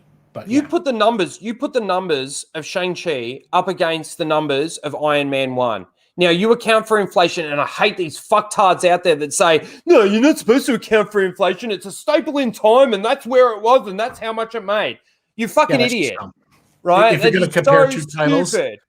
if you're going to compare two titles based on their box office that take place in a different time period, you kind of have to adjust for inflation, obviously. Yep. Because the ticket prices are expensive. Now, I think there could be an argument to be made for how you adjust for inflation. So if you're using generic economic inflation numbers, you're using the wrong numbers. What you need to use is average ticket price. Mm-hmm. So, like last year, right? We didn't have inflation. This year we've had a lot of inflation on just consumer goods and things like that. Yep. But the movie ticket prices did not inflate. They're pretty much where they were last year and the year before. So if you factor in this year's inflation, general inflation number, and apply it to ticket sales, that's not an accurate way to read it. So basically, if you want to compare two movies in time, here's what you got to do. You don't do inflation necessarily. Well, you do, but you don't. You take the average ticket price in the year it came out, divide by the box office, so you can determine roughly how many tickets sold. And then you do the same for a movie 20 years later, number of tickets sold. And then you have to do a population adjustment as well. Mm-hmm. So here's the thing. If you have a population of, let's just say, 200 million people, right? And you sold X amount of tickets. Selling the same amount of tickets that many years later with a population of 300 million people means you didn't do as well because you didn't, the number of your reach, your penetration into the market was far lower because you had 50% more people, yet no more people actually watched it. So those are the things you need to factor in if you really, really want to break down an exact comparison between the two titles. And you have to do it in the genre too, because different genres have different results. Like, especially when you're starting to factor in budget. Yeah. ROI on a horror movie is always better than another movie because they're so low budget. Yeah. This is the point that I wanted to make, though. You look at Iron Man and you adjust Iron Man's opening weekend numbers for inflation and made $111 million. Okay. Mm-hmm. Still less than Shang-Chi on its opening weekend, but Shang-Chi's opening weekend, I think, accounts for 5 days or 4 days because of the long weekend. But either way, this is the point that I want to make. The very first, you got Iron Man coming out, adjusted for inflation, makes $111 million. You got Shang-Chi that comes out, 12 years later? Something like that. And it makes a little bit more than Iron Man, but you've got 10 years worth of movies. You've got this built-up hype over time. Now, this is like, realistically, it should have been like these like Shang-Chi and Black Widow and things like that should be something like The Force Awakens sort of numbers, right? because they've built up this hype. They've built up this massive community, this massive fan base, this massive story. But then because they're shitting all over it now, nobody wants to see it. People are saying, oh, it ended at Endgame. They're still willing to discard everything that they're coming out with now because they are destroying it. I don't understand the narrative behind why they're doing what they're doing. You know, pushing the first Asian character in a movie or something. I don't get all those narratives, right? But this movie, after 10 years of MCU and all the fans that they get, I mean, for example, my sister, I've done videos with my sister. She is a bit of a Marvel fan, but she's a general fan, a normie, whatever you want to call it. She didn't go and see Shang-Chi, but she went and saw the entire MCU when it was coming out because she became a fan of it. So they want to say that this movie is a triumph. What this movie should have been is like a $200 million opening weekend, and it should be breaking $1 billion if they continued their MCU and their story and their character development and their everything proper and right and everything, because of what they gained in the 10 years that they made the MCU. They probably won't work this hard on the Eternals, but now that I actually say that, I actually think maybe they will work this hard on the Eternals because they've got their female characters, they've got their gender swaps and things like that in these characters in the Eternals. So, you know, that'll be the next narrative. It's like the female, like, oh yes, we got another strong female. Oh no, it's not another. It's the first one again. The first strong female character in an MCU movie again for the 10th time. That's and not just race swap, but sex swapped as well, gender swapped. Yeah, it's already happened. By the way, I don't think your numbers on Iron Man were correct. Well, that's what I got when I looked it up when I did my video. Greg. Huh? You have a negative personality. You pointed out what was wrong.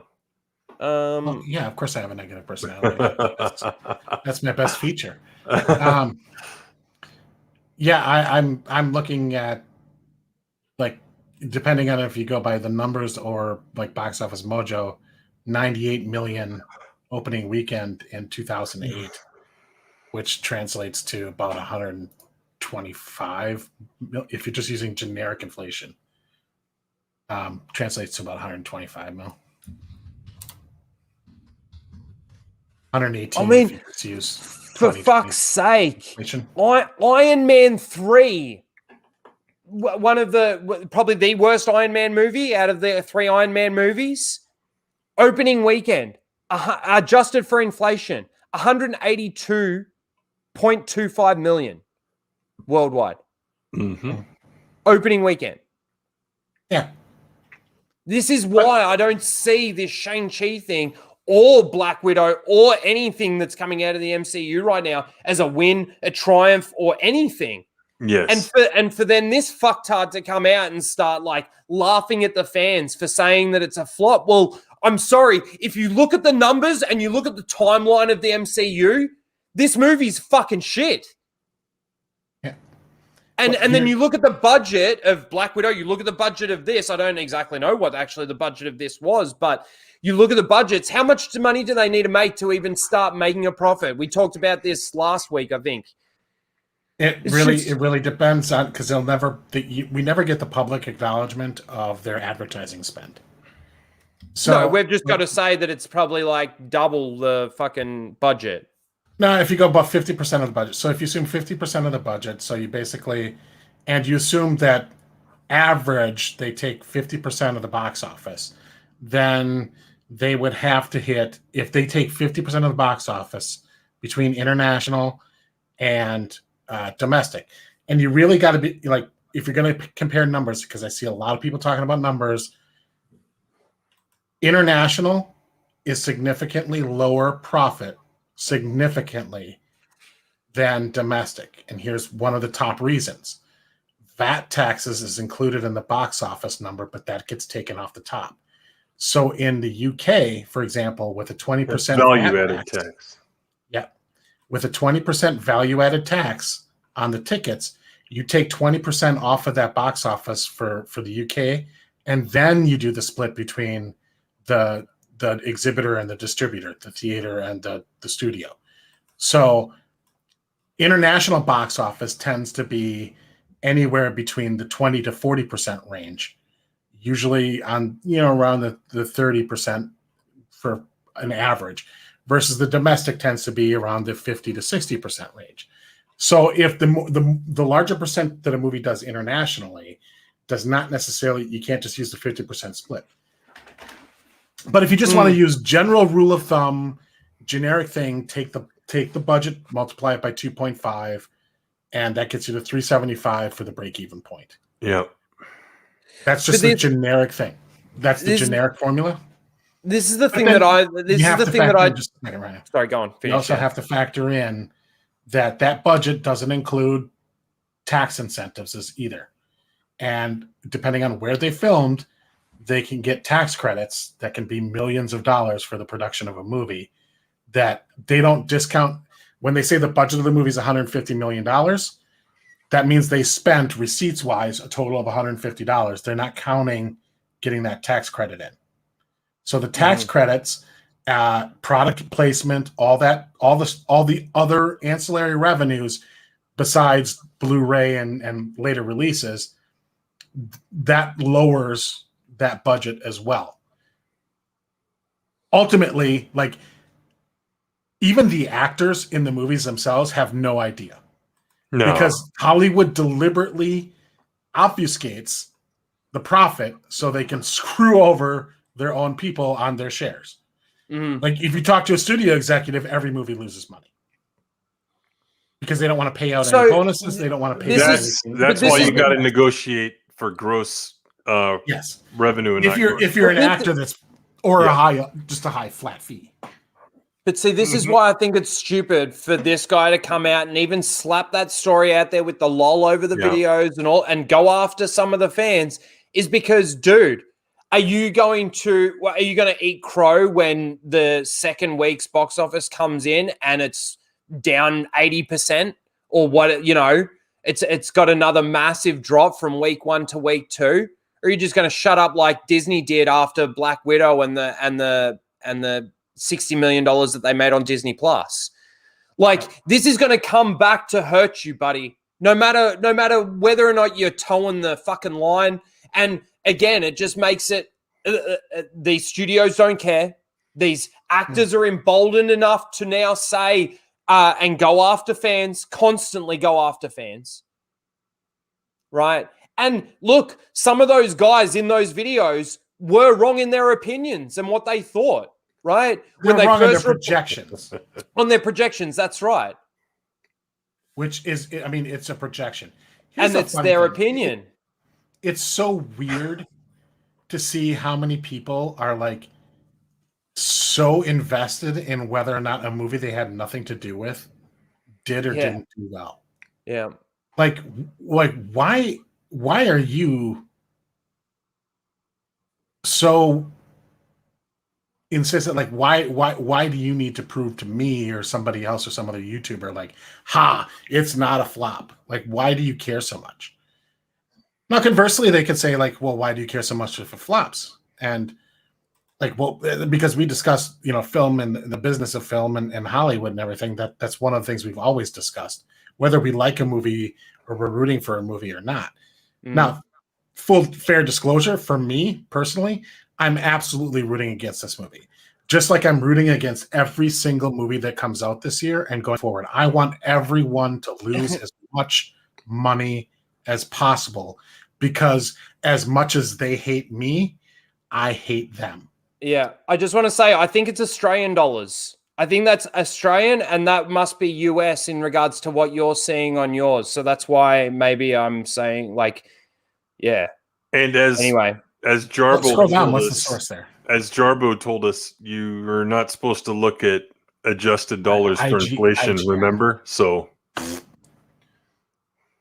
anyway, don't trust IGN's numbers. Jarbo told us that you got to look at, you compare, even if it's 50 years later, you compare the actual dollars because it's a snapshot in time, which means he's retarded.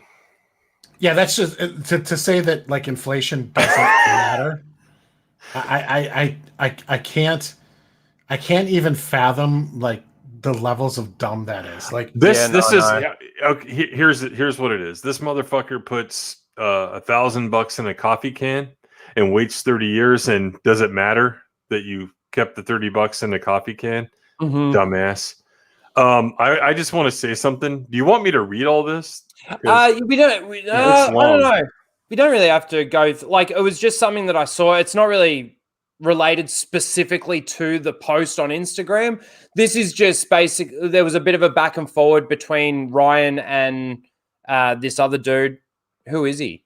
I don't even know who he is. He's a writer for something called 68 Whiskey, which I have no clue what that is. Yeah, I have no idea what that is. Whiskey 68. I'm sorry. But he's apparently doing some secret project with Marvel, and he said the NDA I signed says you're just going to have to wait, because someone was asking what he was doing with Marvel, and that was a few months ago. But well, that's just great. Some dickhead that says that there's fucking incels out there, racist incels, is going to be doing something for Marvel. Fantastic. But why not just get all the racists? Say that, Lucasfilm, they've got Justina Ireland and Christina Ariel and all these black racists. Why don't they just fucking get all these just get all racists? Doesn't matter. Black, white, Latino. Just get them all in. Fucking no work. You also have to factor in. You also have to factor in that he says he works for Marvel, so that could mean that he's doing a one-shot comic book about trans Hulk. Yeah.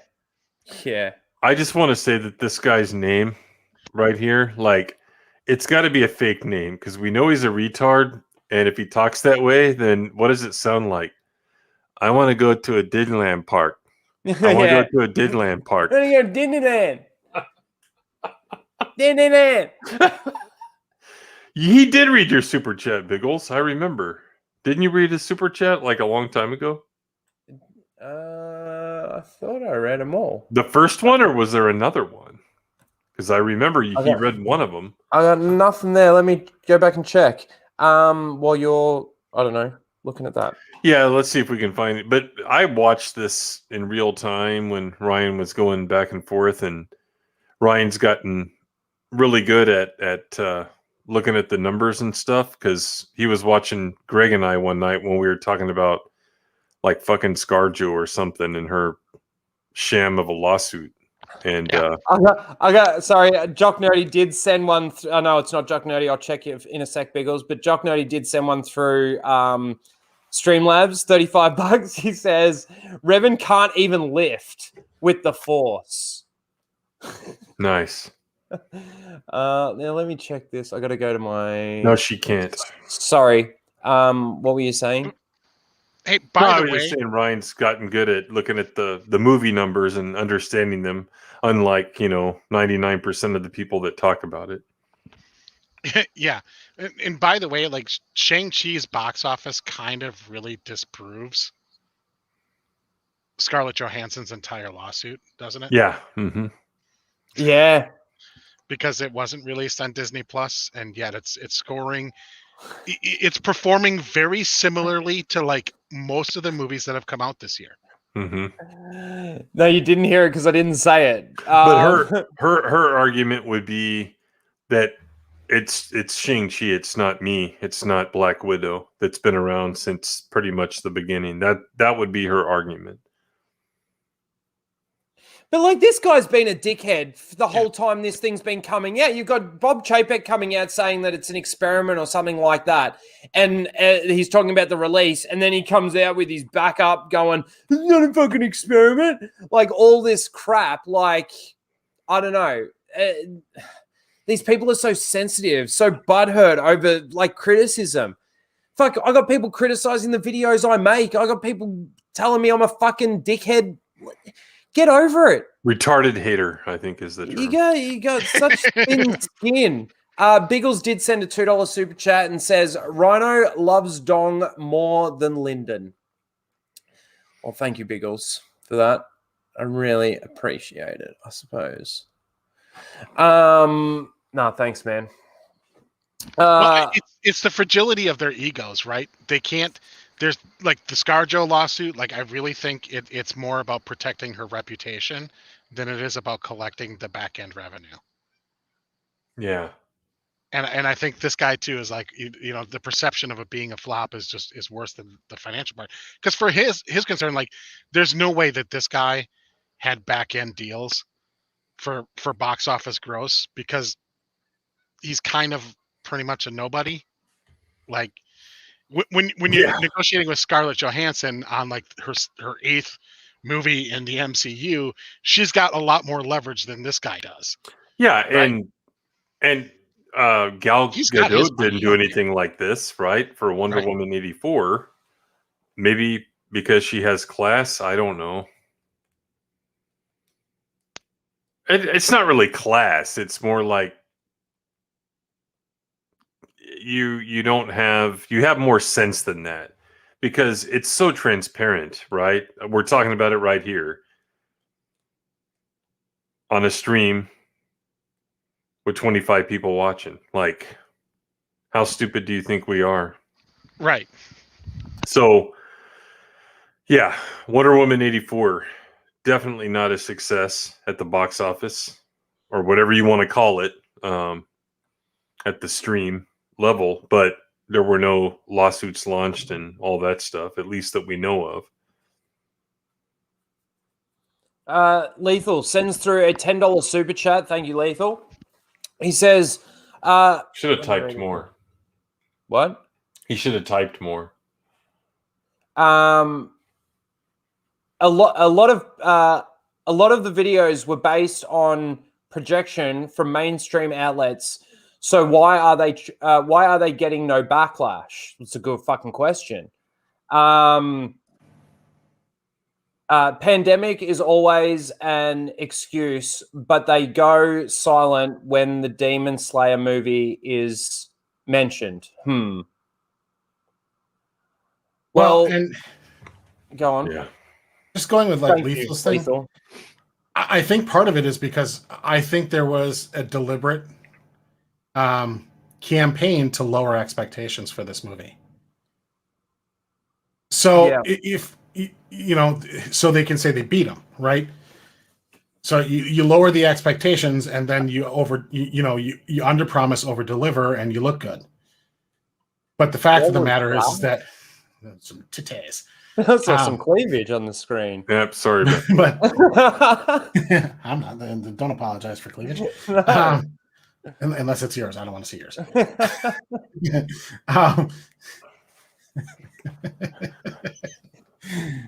But yeah, I think they intentionally undersold it so they could have that talking point, because what they want to do for the second weekend is they want to generate this notion that this is a hit and you're missing out if you haven't seen it.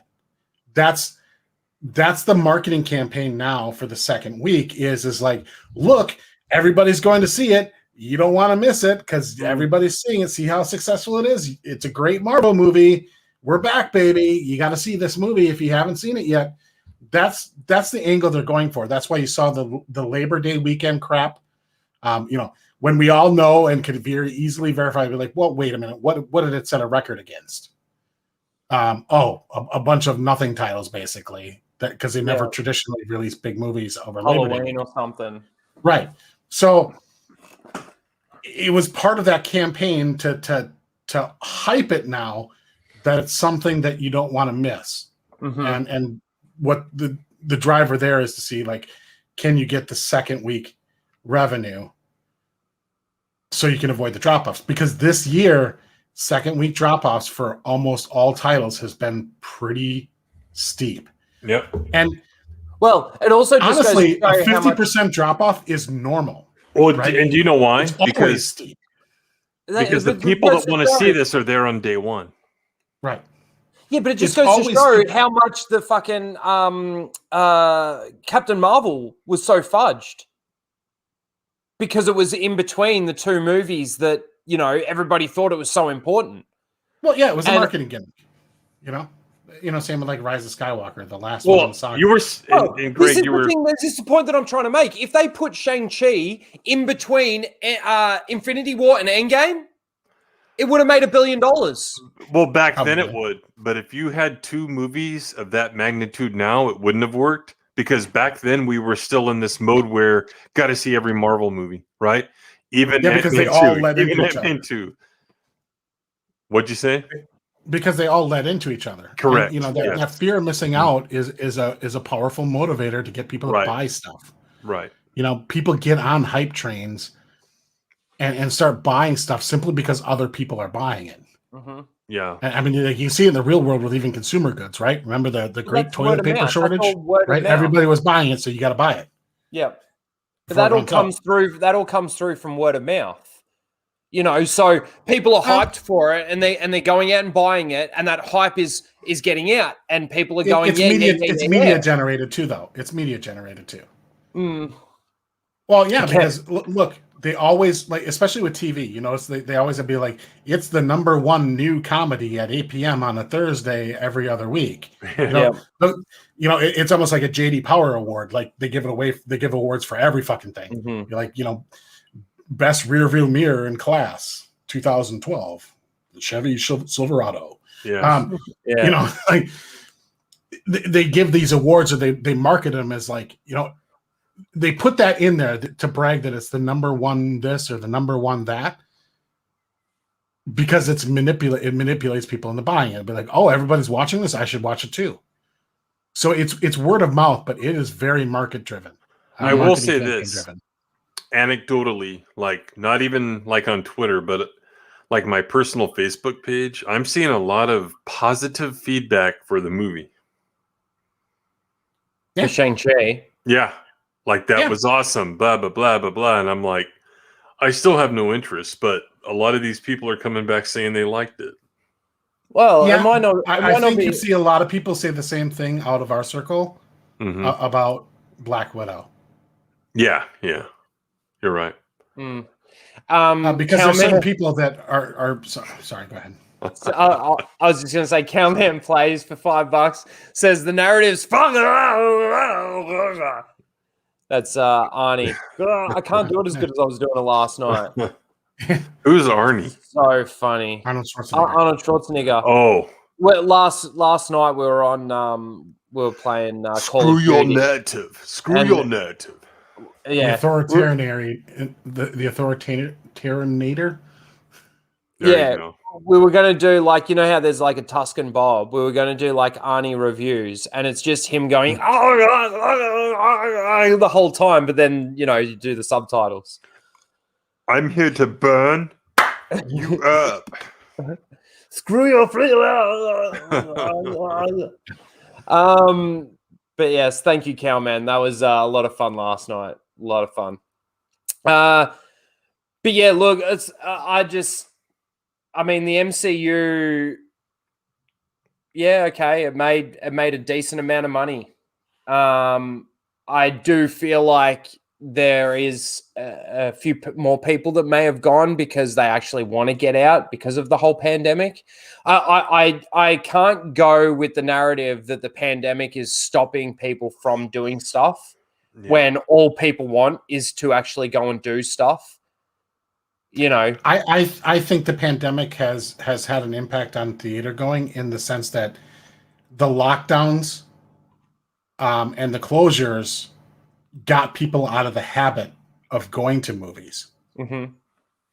I don't think fear is necessarily keeping a whole lot of people, a good chunk, but then when you get a Labor Day weekend and you get a Marvel movie being released on a Labor Day weekend, and what's its competition? Absolutely nothing. What's going to happen? Labor Day is typically not a great weekend either, though, because people are doing the last parties of summer, last camping trips, getting ready for the school year to start, or the school year just started. Like in my state, it starts basically, I think, the Wednesday before Labor Day. Mm-hmm.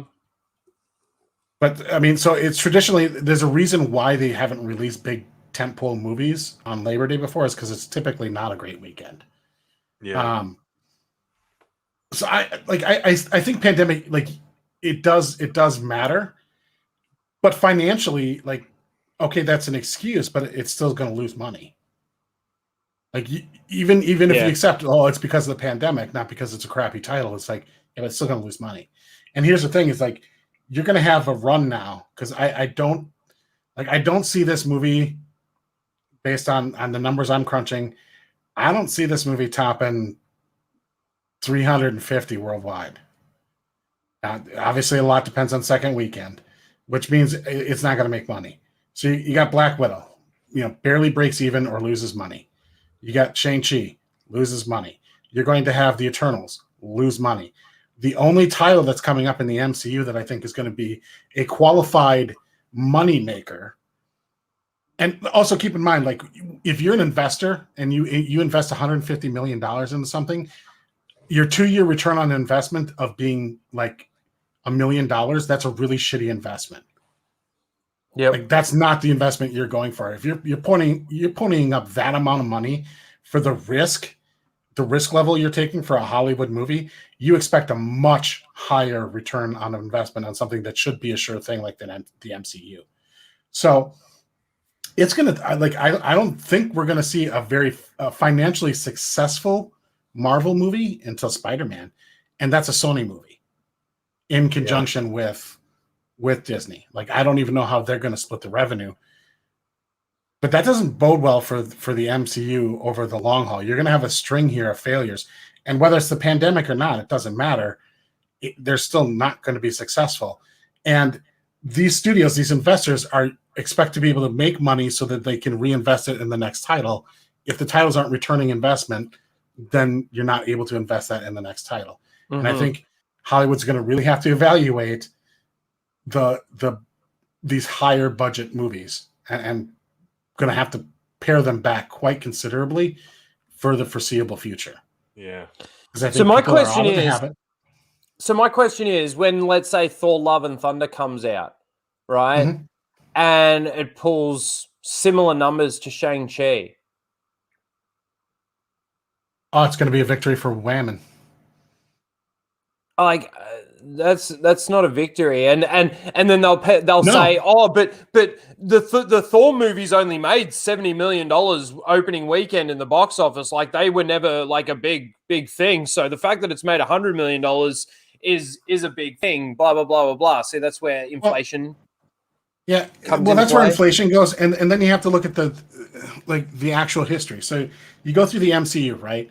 Now the comic books have a fan base for sure, but even going back to the early MCU days, people knew who Captain America and Thor were, but they weren't big fans of them. So people are saying well, nobody knows Shang-Chi. But Captain America and Thor weren't exactly super household names in the normie, in the comic book fans. Guardians of the Galaxy. Guardians of the Galaxy, I feel like, is a better example. Well, all of them really, they were, because the big names in comic books were Spider-Man, Superman, Batman, X-Men because of the movies in the 90s. Yes. Right. So the cartoon and stuff in the 90s. And the cartoon as well. That's true. And people knew who Wonder Woman was because she's been a character that's been around for a very long time. Linda Carter. And you had Linda Carter, you had the TV show and the Justice League cartoons and everything like that. But household names, Thor was not a sure thing back when that movie came out either.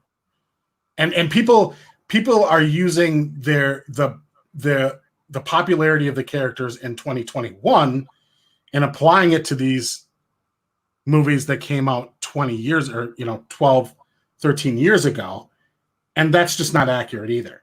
Yeah. So this idea that nobody knows Shang-Chi, so it should do less. Well, if you compare it to Thor at the time, that'd be fair.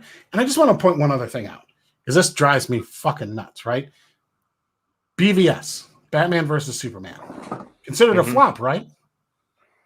Yeah. Talk to most people, they'd be like, "Oh, that movie flopped." Did $850 million. Yeah. Worldwide. $850 million worldwide. 850. Yeah. But they want to, but the same people, they're going to say, well, that was a flop, are going to tell me that like a movie that's going to like maybe on a wing and a prayer stretch to $400 million is a huge success. Yeah. Hi, Steph. I love you. That seems a little bit hypocritical. Yep. Or inaccurate. Now, you can say, oh, BVS didn't do well as expected, but it was not like if you determine a flop as did it make its money back or did it have a ROI? Yeah, it had a $250 million budget. Okay, so stretch that out to $600 million. It needed to break even. Well, then it still made 250. Yeah.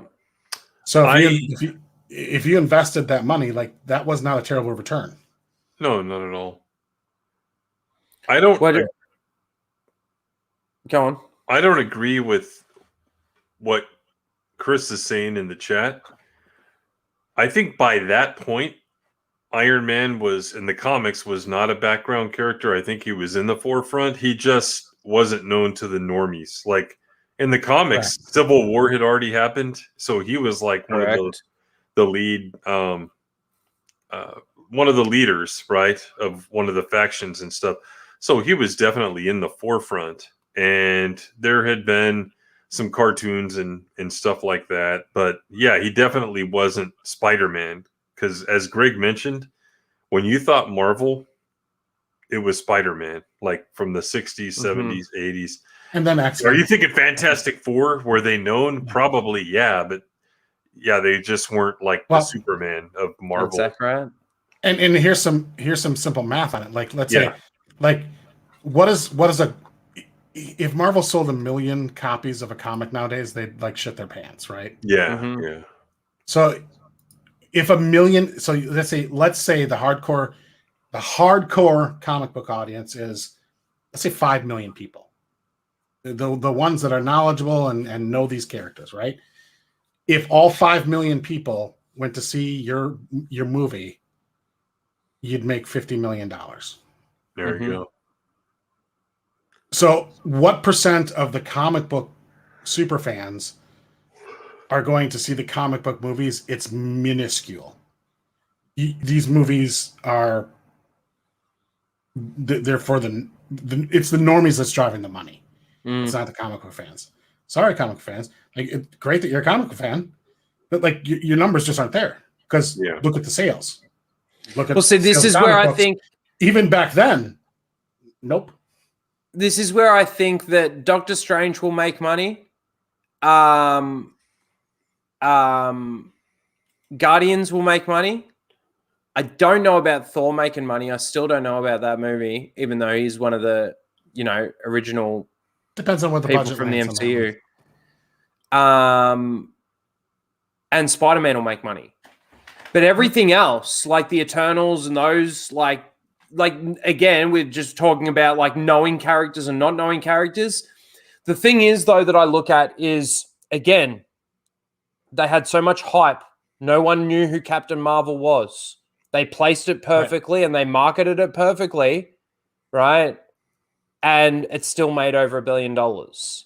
So, if I look at that as a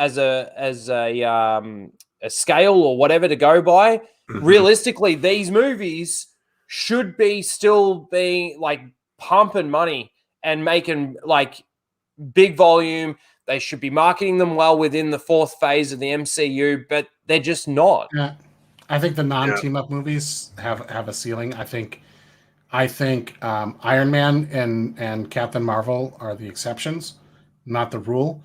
Because even if you look at like Thor Ragnarok, right, didn't make $1 billion. Yeah, but the standalone movies. Would you consider Guardians a team up movie, or would you consider Guardians just like? No, I would not consider Guardians a team up movie because they're all characters within the same thing. Mm-hmm. Yeah, they're just like I wouldn't consider X-Men, the Fantastic Four a team up movie because it like we didn't get a Reed Richards standalone and then any of the other characters as standalone because they're inherently a team. It's within its own individual comic property. And again, same with like the X-Men. Yeah. So I think the standalones have a ceiling, and if you look at the history of the MCU, you take the outliers out, the team up movies and everything, they're sub-billion-dollar movies. They still financially very successful, but I think people's perception of like, oh, it's a comic book movie, so it should make $1 billion. I don't think that's really realistic either. No. Even thank you after for all the history. Vicious, is it? Is that Vicious Archon? Vicious Archon. Thank you for the $5. You didn't say anything. If you did want to say something and you slipped or whatever, just type it in the chat. Use the invisible link. Yeah. Thank you very much for the super chat. I really appreciate that, and everyone for being here. You're all awesome. Yeah. Like at the end of the point I was trying to make about the popularity of the characters is you got to look at the popularity of the characters in the mainstream at the time their first movies came out. So I think it is comparable to compare Iron Man 1, Thor 1, and some of these and Captain America, the First Avenger, to Shang-Chi. Like I think it's fair. I think so too. But you do have to adjust for inflation for those movies that came out a long time ago. I mean, because think about it. Iron Man came out the year of the Great Recession, right? Later, Beagles. At 2008. By, dude. What'd you say? Yeah, around 2008, I think. Yeah. 2008, yeah. So. Yep. Yeah, and like nobody expected it to do as well as it did either. No, I was there. Like opening weekend, I didn't even know I was gonna be there. It came out, and we're in the front fucking row because there was nowhere else to sit. And that Black Sabbath song came on, and we were hooked from beginning to end. I'm like, whoa, what That's a great the power movie. of a soundtrack. I went baby. back to see it. Yeah, same year as Dark Knight. Mm-hmm. I like Iron Man 1's probably one of my. It's in my top 3, I think. Oh, absolutely. Fucking amazing. Because his character's fun. It had a kick-ass soundtrack, and it was I was just about to say soundtrack. Yeah. It had a kick-ass soundtrack, and it was just it was a dude kicking ass. Mm-hmm. And it wasn't too like he was snarky, but like not as snarky as the stuff is now. And maybe it's just because every character is a snarky character. Like I'm over it, but like he had some zingers and some funny lines in there. But he was so cool that I went to my garage that weekend and I cleaned it up and I started hanging out in my garage because it was cool. Like he's hanging out in this shop, building shit, blasting AC/DC, right? Yeah. And all that. I'm like, I want to do that. So I started messing around in my garage and I bought a bunch of tools and he was blasting AC/DC. Yeah. Yeah. Like it was really something. Like and it kind of caught fire. Well, that whole first phase of the MCU was brilliant. Oh, and it's all down. It was, but not financially. All on him, period. Yeah, no, not financially. It was actually the best phase in regards to didn't... storytelling, but then the financial success. But he made it, is my point. Absolutely. Evans, was a serviceable Captain America, but he didn't make it. Sure. Period. No, when people think MCU, they think Robert Downey Jr., Tony Stark. Yeah. And they killed him. Yeah. Yeah. Good job. Like he's the one that kind of, because if you look at the box office performance of the other titles, they did nothing compared to like Iron Man. Mm-hmm. Like Thor Ragnarok, like I said, didn't what was it 3 years ago now? Yeah, something like it came out right before Justice League. Justice League came out. Like right in November too. But it was nowhere near as successful. Like none of them were near as successful as Robert Downey Jr.'s Iron Man. No. With the exception, the one-off is Captain Marvel. And that I think has to do with the placement of the release more than anything. Yeah, 100%. and the perception that you had to see it. Yeah, that was a gimmick. I don't think, I think, when the second one comes out or whatever, like we'll see the reality, the truth is, and that is that, like, the actual interest in the character. Oh, Black Panther. Yeah, Black Panther. Also kind of successful with a gimmick. Oh, mm-hmm. You know? Yeah. Were you at the theaters for that one? There was the definitely a identity gimmick. Yeah. If you don't go I to think that, you're a the racist, movie, right? the movie itself is fucking awful. Yeah. Yeah, I didn't like it. The visual effects are some of the worst in the entire MCU. Mm-hmm. The plot is dumb. I don't think it's a good movie at all. But you know, I don't think a lot of the MCU is good movies. So I'm grading on a pretty harsh scale. We need to have a stream sometime, not where we rank them, but where we say, you know, if I made the definitive MCU that I liked and stuff, you know, from beginning to end, that would be fun. Like, okay, this movie doesn't even count, and so on. Yeah, I mean, there are a lot of them that just weren't really that great, but like the perception that you can't miss it, and that roller coaster that ended with Endgame. And I think the numbers are proving it. Mm-hmm. And that's why you have a lot of people that are so vehemently defensive about this particular title, because they tie so much into the, like, you know, I like MCU and I'm an MCU fan, so like it can't fail because like it's my thing. Yeah. Mm-hmm. Like, and that's where see, that's where some of the normies are like that too, where they're like, you know, they jumped on the thing that was cool for 10 years and they're still thinking that they're still in line with the cool kids, but no, it's not. It's done. And it didn't need to be done. That's the thing. Like, we're saying that it ends at Endgame sort of thing. It's kind of like, you know, the Star Wars trilogy ends at Return of the Jedi, but right. Like, it didn't have to end there, like in people's head canon, so to speak, right? They could have just kept pushing the story forward and making, if they had have kept honoring the characters and kept honoring the stories, they could have actually done it really well. But no, they've got to go the identity politics route. They've got to make sure that Doctor Strange doesn't show up and help Wanda because, you know, mansplain. We can't, like, I look at what some of the things that they're doing with What If. Now, yes, there was a decent episode in there, but, you know, it's very MCU. From what I'm hearing about Shang-Chi and the Legend of the 10 bracelets, well, it's Shang-Chi and the legend of his sister and her bracelets. Like, you know, it's like, what gives me any faith that they're honoring characters? What gives me any faith that they're honoring story? They're not. So why would I like, I'm not interested in even going to see Shang-Chi. People keep going, are you going to go see it? Are you going to see it? Are you going to see it? I'm like, when it's free. When I don't have to pay for it. Like, I'll watch it. Like, maybe it'll come up on TV one day. Well, the question is, what is Nicole going to do? Well, she's got Disney Plus, so but she's even said to me that she's not really that interested in even seeing this. But see, that's where I kind of go, okay, you look at the 10 years of the MCU that we had. There were people like my sister saying that she can't miss the next one because she needs to know what's happening, right? Right.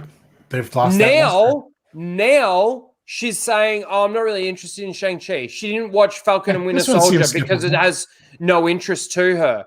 She only watched Black Widow because her husband wanted to watch it because it's got her in it. You know? So I just watched Iron Man 2 again. They've lost all that fire that they had, all because they did it to themselves. They burnt it down themselves because they had to come out and open their mouths and say that they're doing these things. They're not even being overt about it. They're being quite they're not even being covert about it. They're being quite overt about it. They're just telling you the way it is now. It's like the politicians now just saying, yeah, we're just going to see what it looks like in the New World Order, you know? I saw that. I don't even think, like, for the mass audience, I don't even think it's that. I think it's just they ended the whole Thanos site, like, saga and didn't really lead into anything else. No, but now they're trying to open up like Kang the Conqueror and the multiverse, and they've thrown everything at this fourth phase. And I tell you what, it's getting confusing.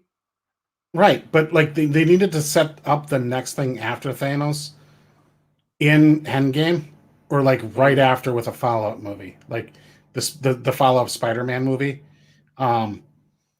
Because now there's the reason people feel it's skippable because there's no broader big storyline. Yeah, no, that's right. There's nothing connecting, gluing it together. There's nothing connecting everything together anymore. No. It's this weird, like there might be in their head with this weird string that nobody can see. Problem is that nobody can see it. So it becomes skippable because you don't see the through line. You don't see where they're going. Like, what does Shang-Chi have to do with anything else that's going on? And if it doesn't have anything else to go on, like, then it's the same as Ant-Man.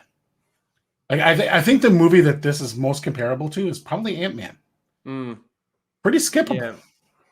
Yeah. Like, the whole pin particle thing and everything was part of the end game plot and everything, but like you didn't need to know that. You could figure it out from the movie.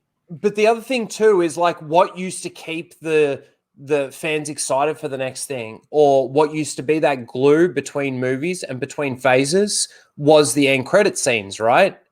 Yeah. Now they're coming out with end credit scenes at the end of Black Widow, where her sister's being told that it was Clint that killed her. Now, when they came back and snapped everyone back, Clint's a hero. He would have documented, told everybody what happened, the sacrifice that she made, and like, let's just tear down Clint as a character now. Well, everybody, I think, would have the ones that died in Endgame. And how does hang on? Sorry, just would have been lionized as heroes. How does that chick know that Clint was the one responsible? How does she know that they were the only two people on the planet? I don't think she cares. She just wants to pit them against each other. Like, I don't like. She doesn't like. It doesn't need to be true from from her point of view. Like, she just wants to pit them against each other because everybody wants. That's what everybody wants to see is the Avengers like fight each other, right? Everybody gets off on that. Like, what if so and so fought so and so thing? The problem is like, okay, so post Endgame, right? You save the universe. Thanos is destroyed. You snap to bring everybody back. The people that died in the course of that their stories would be told. So everybody on Earth should know what happened to. You would think everybody on Earth would know what happened to Black Widow. Yeah, because the Avengers weren't exactly a secret organization even before the events of Endgame, right? Correct. Or Infinity War. They were known people. They were a known entity. They had a battle in the middle of New York fucking city. Like, people knew who they were. Like, there's no secret to like that there's this organization or whatever. They had to sign the Accords. Everyone knew who the Avengers were. Right. And people would know and want to tell the stories of the fallen heroes that made the sacrifice during the events of Endgame. So I would think that like the manner of Black Widow's death, just like Tony Stark's death, would be well documented and told as hero stories. Brave. But the other thing brave too, Black Widow sacrificed herself to save the world, and so like I don't understand why the sister wouldn't have that knowledge. Well, and the other thing too is the sister's got the knowledge that that Natasha loves Clint, praises Clint, and loves him for saving her. And she's just going to believe this woman saying that, yeah, it was him that killed her. Like, whether or not, we'll see what happens, because they are going to obviously pin them against each other, and she'll probably win and end up killing Clint, and then he'll go, no, I didn't kill her. I wanted to sacrifice myself, and then he'll tell the truth while he's dying. And then, she'll be like, oh, I made a mistake, and then she'll go evil. or something. I don't. It's or she'll just get. No. That's right. That's right. She'll be surrounded by police. They'll be telling her not to kill Clint. She'll kill Clint, get told the truth, and then the cops will let her go. Yeah, she'll just walk away. That's what'll happen. Like it's such stupid storytelling. Just like Black Widow at the end of her own movie too. Like, and then for them to for Kevin Feige to come out and say that they intentionally didn't bring in Doctor Strange, and like what more evidence do you need that they're not even going for good storytelling? All they care about is the virtue signal and the. That's it. G'day, Jeff. If you ask 100 MCU fans if Feige said that, or what did Feige say, or whatever, 98 of them are going to have no idea. Maybe even 99. Like we're in this social circle, and you know, the Twitter sphere and the people we interact with, we're paying a lot of attention to this stuff because we're interested in it and we're following it, and you know, we have kind of skin in the game as far as like this stuff interests us. Your average fan and your average ticket goer that goes see, they don't care. So none of that stuff matters. And it wouldn't matter if they could tell a story that would make people want to go see it. The problem is they're not presenting that because, and it's probably because they're focusing too much on the other shit, but the general audience has no idea.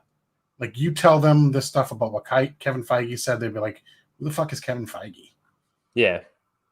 Like, well, I've said that name to my sister and she pretty much said exactly that. Yeah. What character does he play?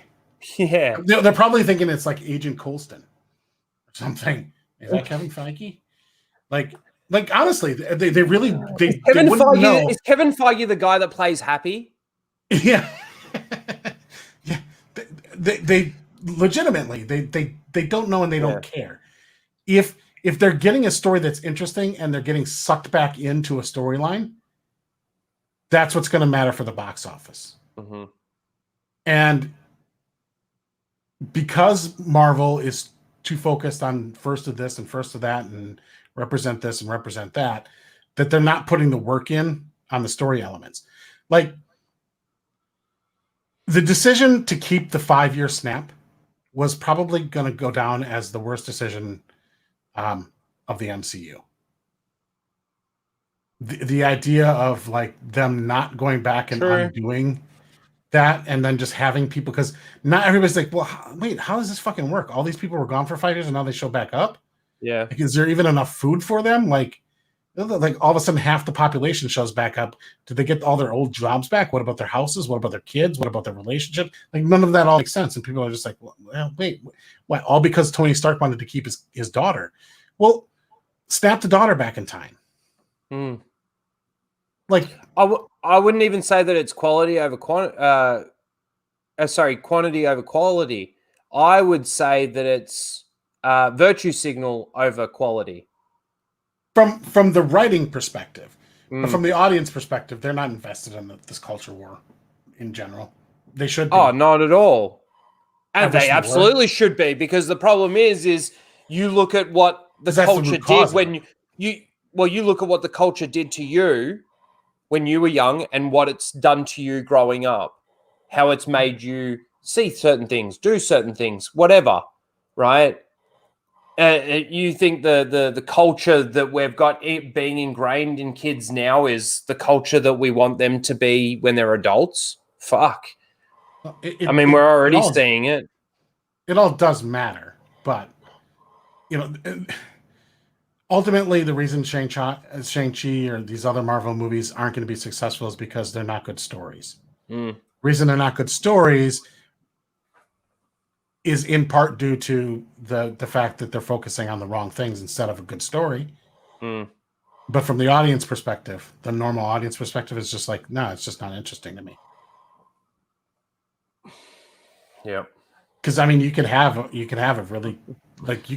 movie be popular, even with people like ourselves, with a bit of wokeism in it, if it's just kind of if it's cleverly disguised amongst an otherwise really good movie, really good story.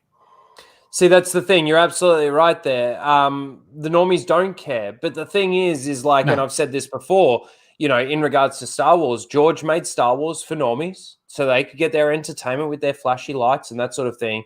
But he was able to create a continuity, create a lore, create a universe that had rules, and he was able to keep to those rules for those hardcore fans. And that's where, you know, Marvel's starting to lose the plot. And when Marvel starts to lose the plot and the fans, like the true fans, like the diehard fans, start diving into it and they can't even get the answers, then how do you think the normies are going to start seeing it?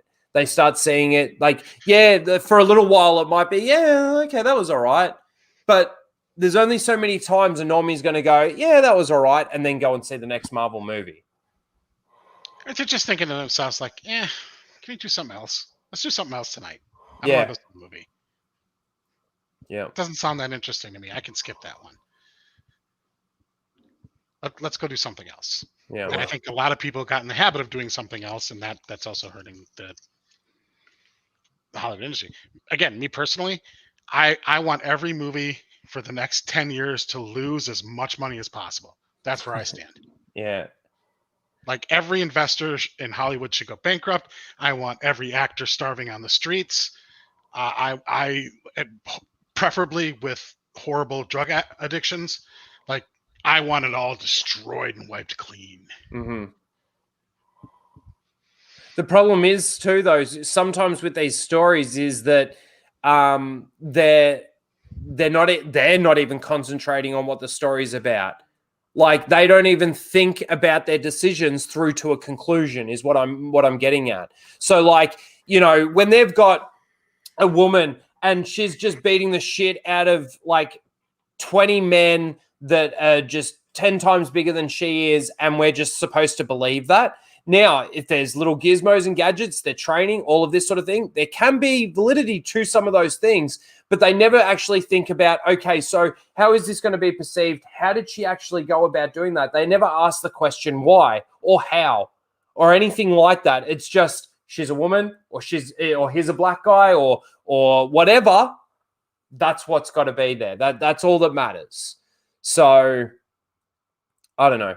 Yeah, and I hate this excuse that, you know, have you ever read the comics? And here's a panel where, you know, someone like a female character, skinny, was punching out a big guy. Well, number one, when you're adapting a comic, you want to be faithful to the characters and stuff, but you also have to recognize that it's live action and you have to factor in like the reality portion of that, right? It has to be believable, even though it's, you know, super powered individuals that fly and all that shit. It wouldn't make sense for like a 100-pound chick to punch like a big behemoth.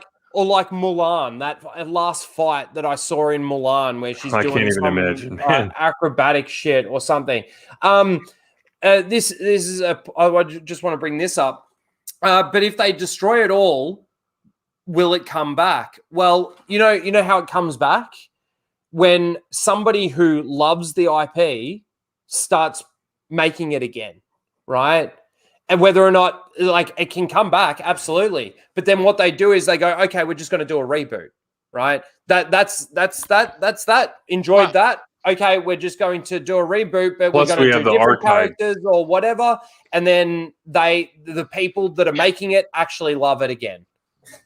And film as an art form isn't going to die just because Hollywood dies. Yeah. Like the art form will be around, and it can be rebuilt if there's a market for it. And if there isn't a market for it, fine. I'm all right with that. But I think it would naturally come back if you just need that one movie that kind of breaks through and proves to be a success, and then people copy success, and then it starts coming back. But it's got to come back in the right way. But yeah, I think if audiences started like exercising their taste a little bit more instead of just going to the theater to go to the theater, we could get a Hollywood that produces actual good storytelling again. Yeah. The thing is if they actually just stopped putting so much attention on it, and they just sort of adapted characters, black characters, female characters, and they started to do it well. They can do it well. Like Guardians of the Galaxy, I think, is the best example for that. Because they're probably, in the entire MCU, the Guardians of the Galaxy are the biggest nobodies in there. They're an F character on the list of alphabetical letters. Yeah, cosmic characters that no one had ever heard of before, for sure. And they made them a household name. And how do they do that? Oh, the Eternals beat them. Through good storytelling. Mm-hmm. Giving Quill and Peter a really Quill good soundtrack. Yeah, okay. But giving Peter Quill a really good backstory, giving him a little bit of a mystery in his story going forward. You've got Gamora, great story with her and Thanos. Like they just did the story. And you've got Batista there, you've got fucking Zoe, whatever her fucking name is. Zeldan, whatever. Like, the good storytelling. You got men, you got women, you got blacks, you got whites. Diverse cast. Wow. Good storytelling makes all the difference. And keeping like to the, like, at least I can't really say this in regards to Guardians because I don't really know the source material, but at least honoring the source material, adapting them well enough and bring them to screen well enough and still keeping within the rules of that universe, i.e. Star Wars. Anyway, I think we've talked enough about this. We're not obviously going to go through the article. I was going to talk a little bit about What If. I will just say that it was episode 4 was a decent episode. It was a bit of a Doctor Strange episode, and instead of him losing his hands, he loses his heart. Basically, what's her name? The nurse is in the Lambo with him, and he crashes and she dies, and he continually tries to go back in time to fix that.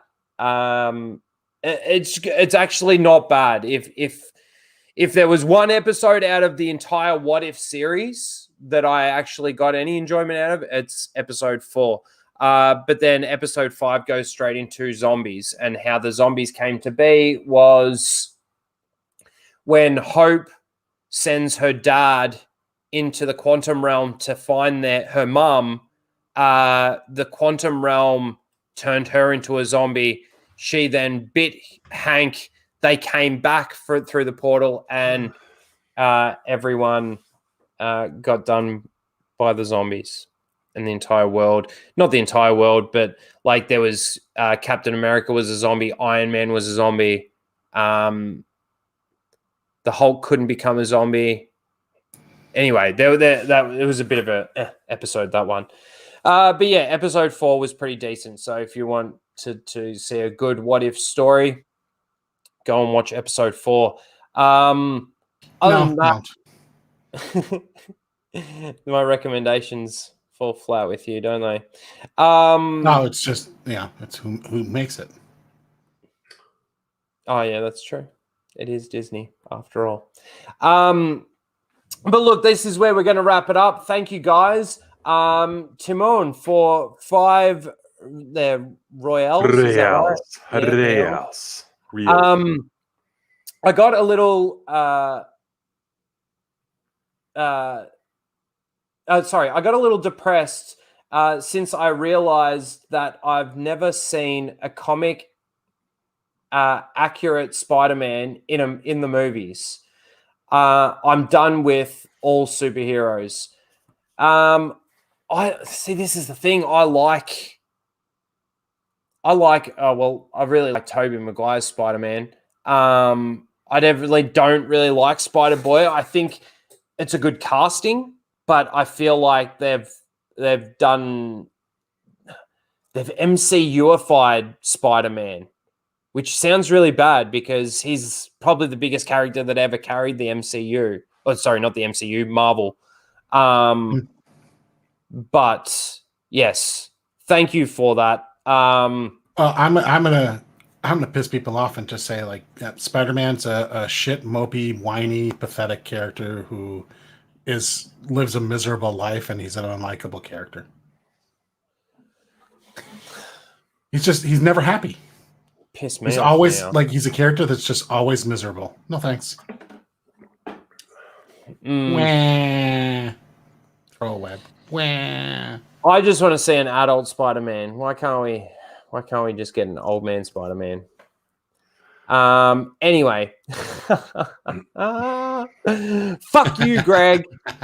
But on the flip side, Batman is a cheerful, happy, positive, and optimistic character. Happy-go-lucky. You know? He fucking owns it at least.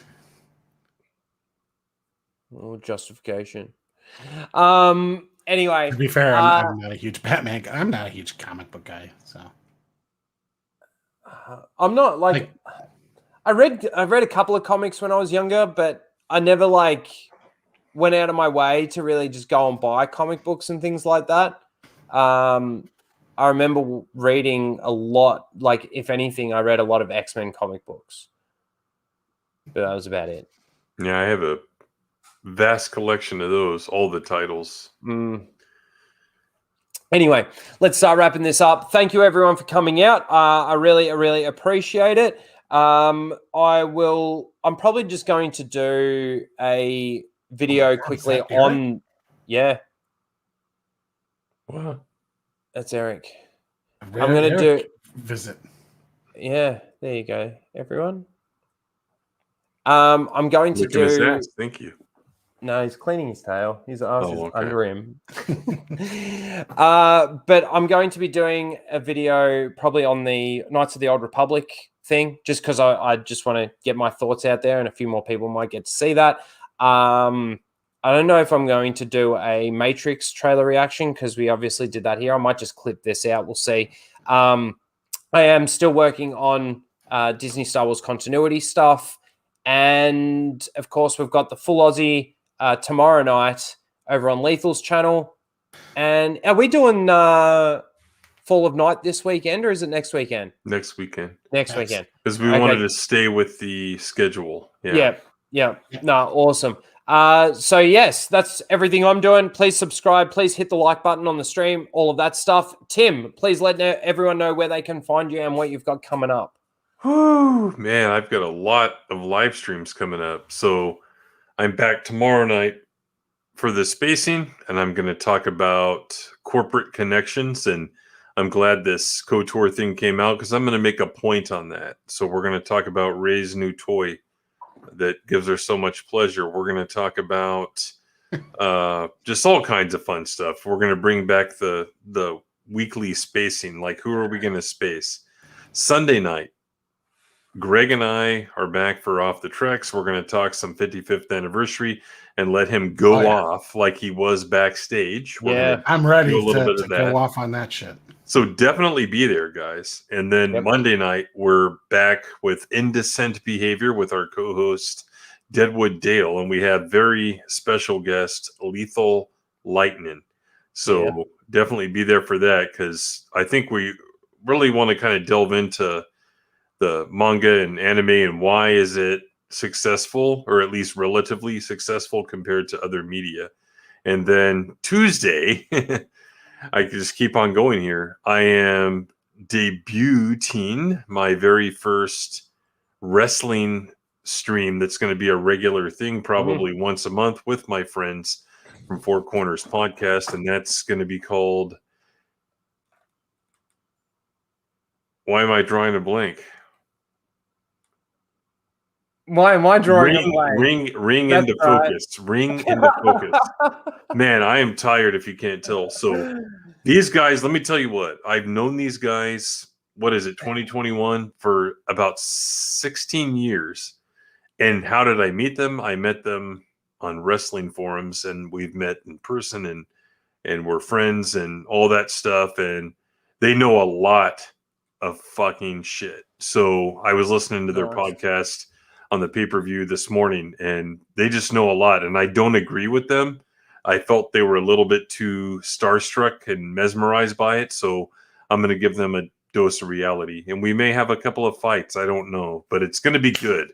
So Very definitely nice. be there for that. But yeah, drop your link, Tim, or any mods, please drop Tim's link in the chat. yeah, and I'm one away from like 1,240. So Nice. yeah, Very do it. nice. And Do it. thanks, Rhino. No, of course. Greg, Grand High Priestess. Fuck Did on purpose that time. Thanks for being on. As per usual, let everyone know what you don't have coming up. Well, I'm going to make sure that I continue to avoid anything that Rhino recommends. So I will not be watching any of the What If stuff. Nothing much. Sunday, tune into that Off the Trek show because I did watch the 55th anniversary thing for Star Trek and definitely have a few things to say about that. I'm going to have to watch it. Oh, sorry, dude. I would watch segments of it. You don't have to go through the panels because they're just pretty awful. But those panels are always awful. They really not just for Star really Trek, are. but for anything. Remember the DC fandom ones last year? Those were colossally awful. Yeah, I mean, at least these ones were they were people that were actually there. Gates McFadden was there, and she's very great, but actually still not looking bad. You'd Very holler good. then, huh? Everyone, if you the want people that were hosting the show are just awful. If you want more of Greg, you can find him on Tim's channel. Pretty much. Pretty much. Or you'll find him here, of course. But again, thank you guys for coming on. It's always fun and a pleasure to have you on. Talk about Star Wars, Marvel, all the shit that's going on.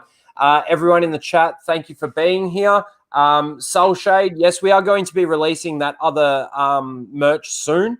I did show that last week. So, yeah, that should be coming very, very soon. Fock Norris, thank you. Blake, Timon, Vicious, I think I probably said it wrong. Blue-Eyed Scorpio, Vicious, yep. Trey, Melissa, thank you for the super chat. Love the stream, Rhino, with all the love emojis and thumbs up and everything, and hashtag Go Gators. I don't quite understand the hashtag. Is that a football team or something? College football team. Yeah, okay. The Florida Gators. Christopher's been in the chat. Thank you, everyone. If I missed you, you know I love you. Thank you, everyone, for coming by.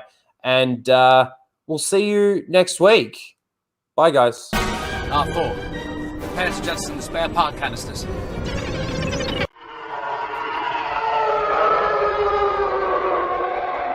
Red 2, standing by. Red 11, standing by. Red 5, standing by.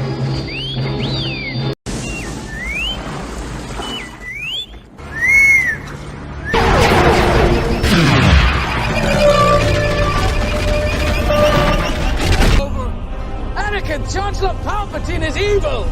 From my point of view, the Jedi are evil! Well, then you are lost! They came bounding over. Fuck off! Disney! You fucking cunt!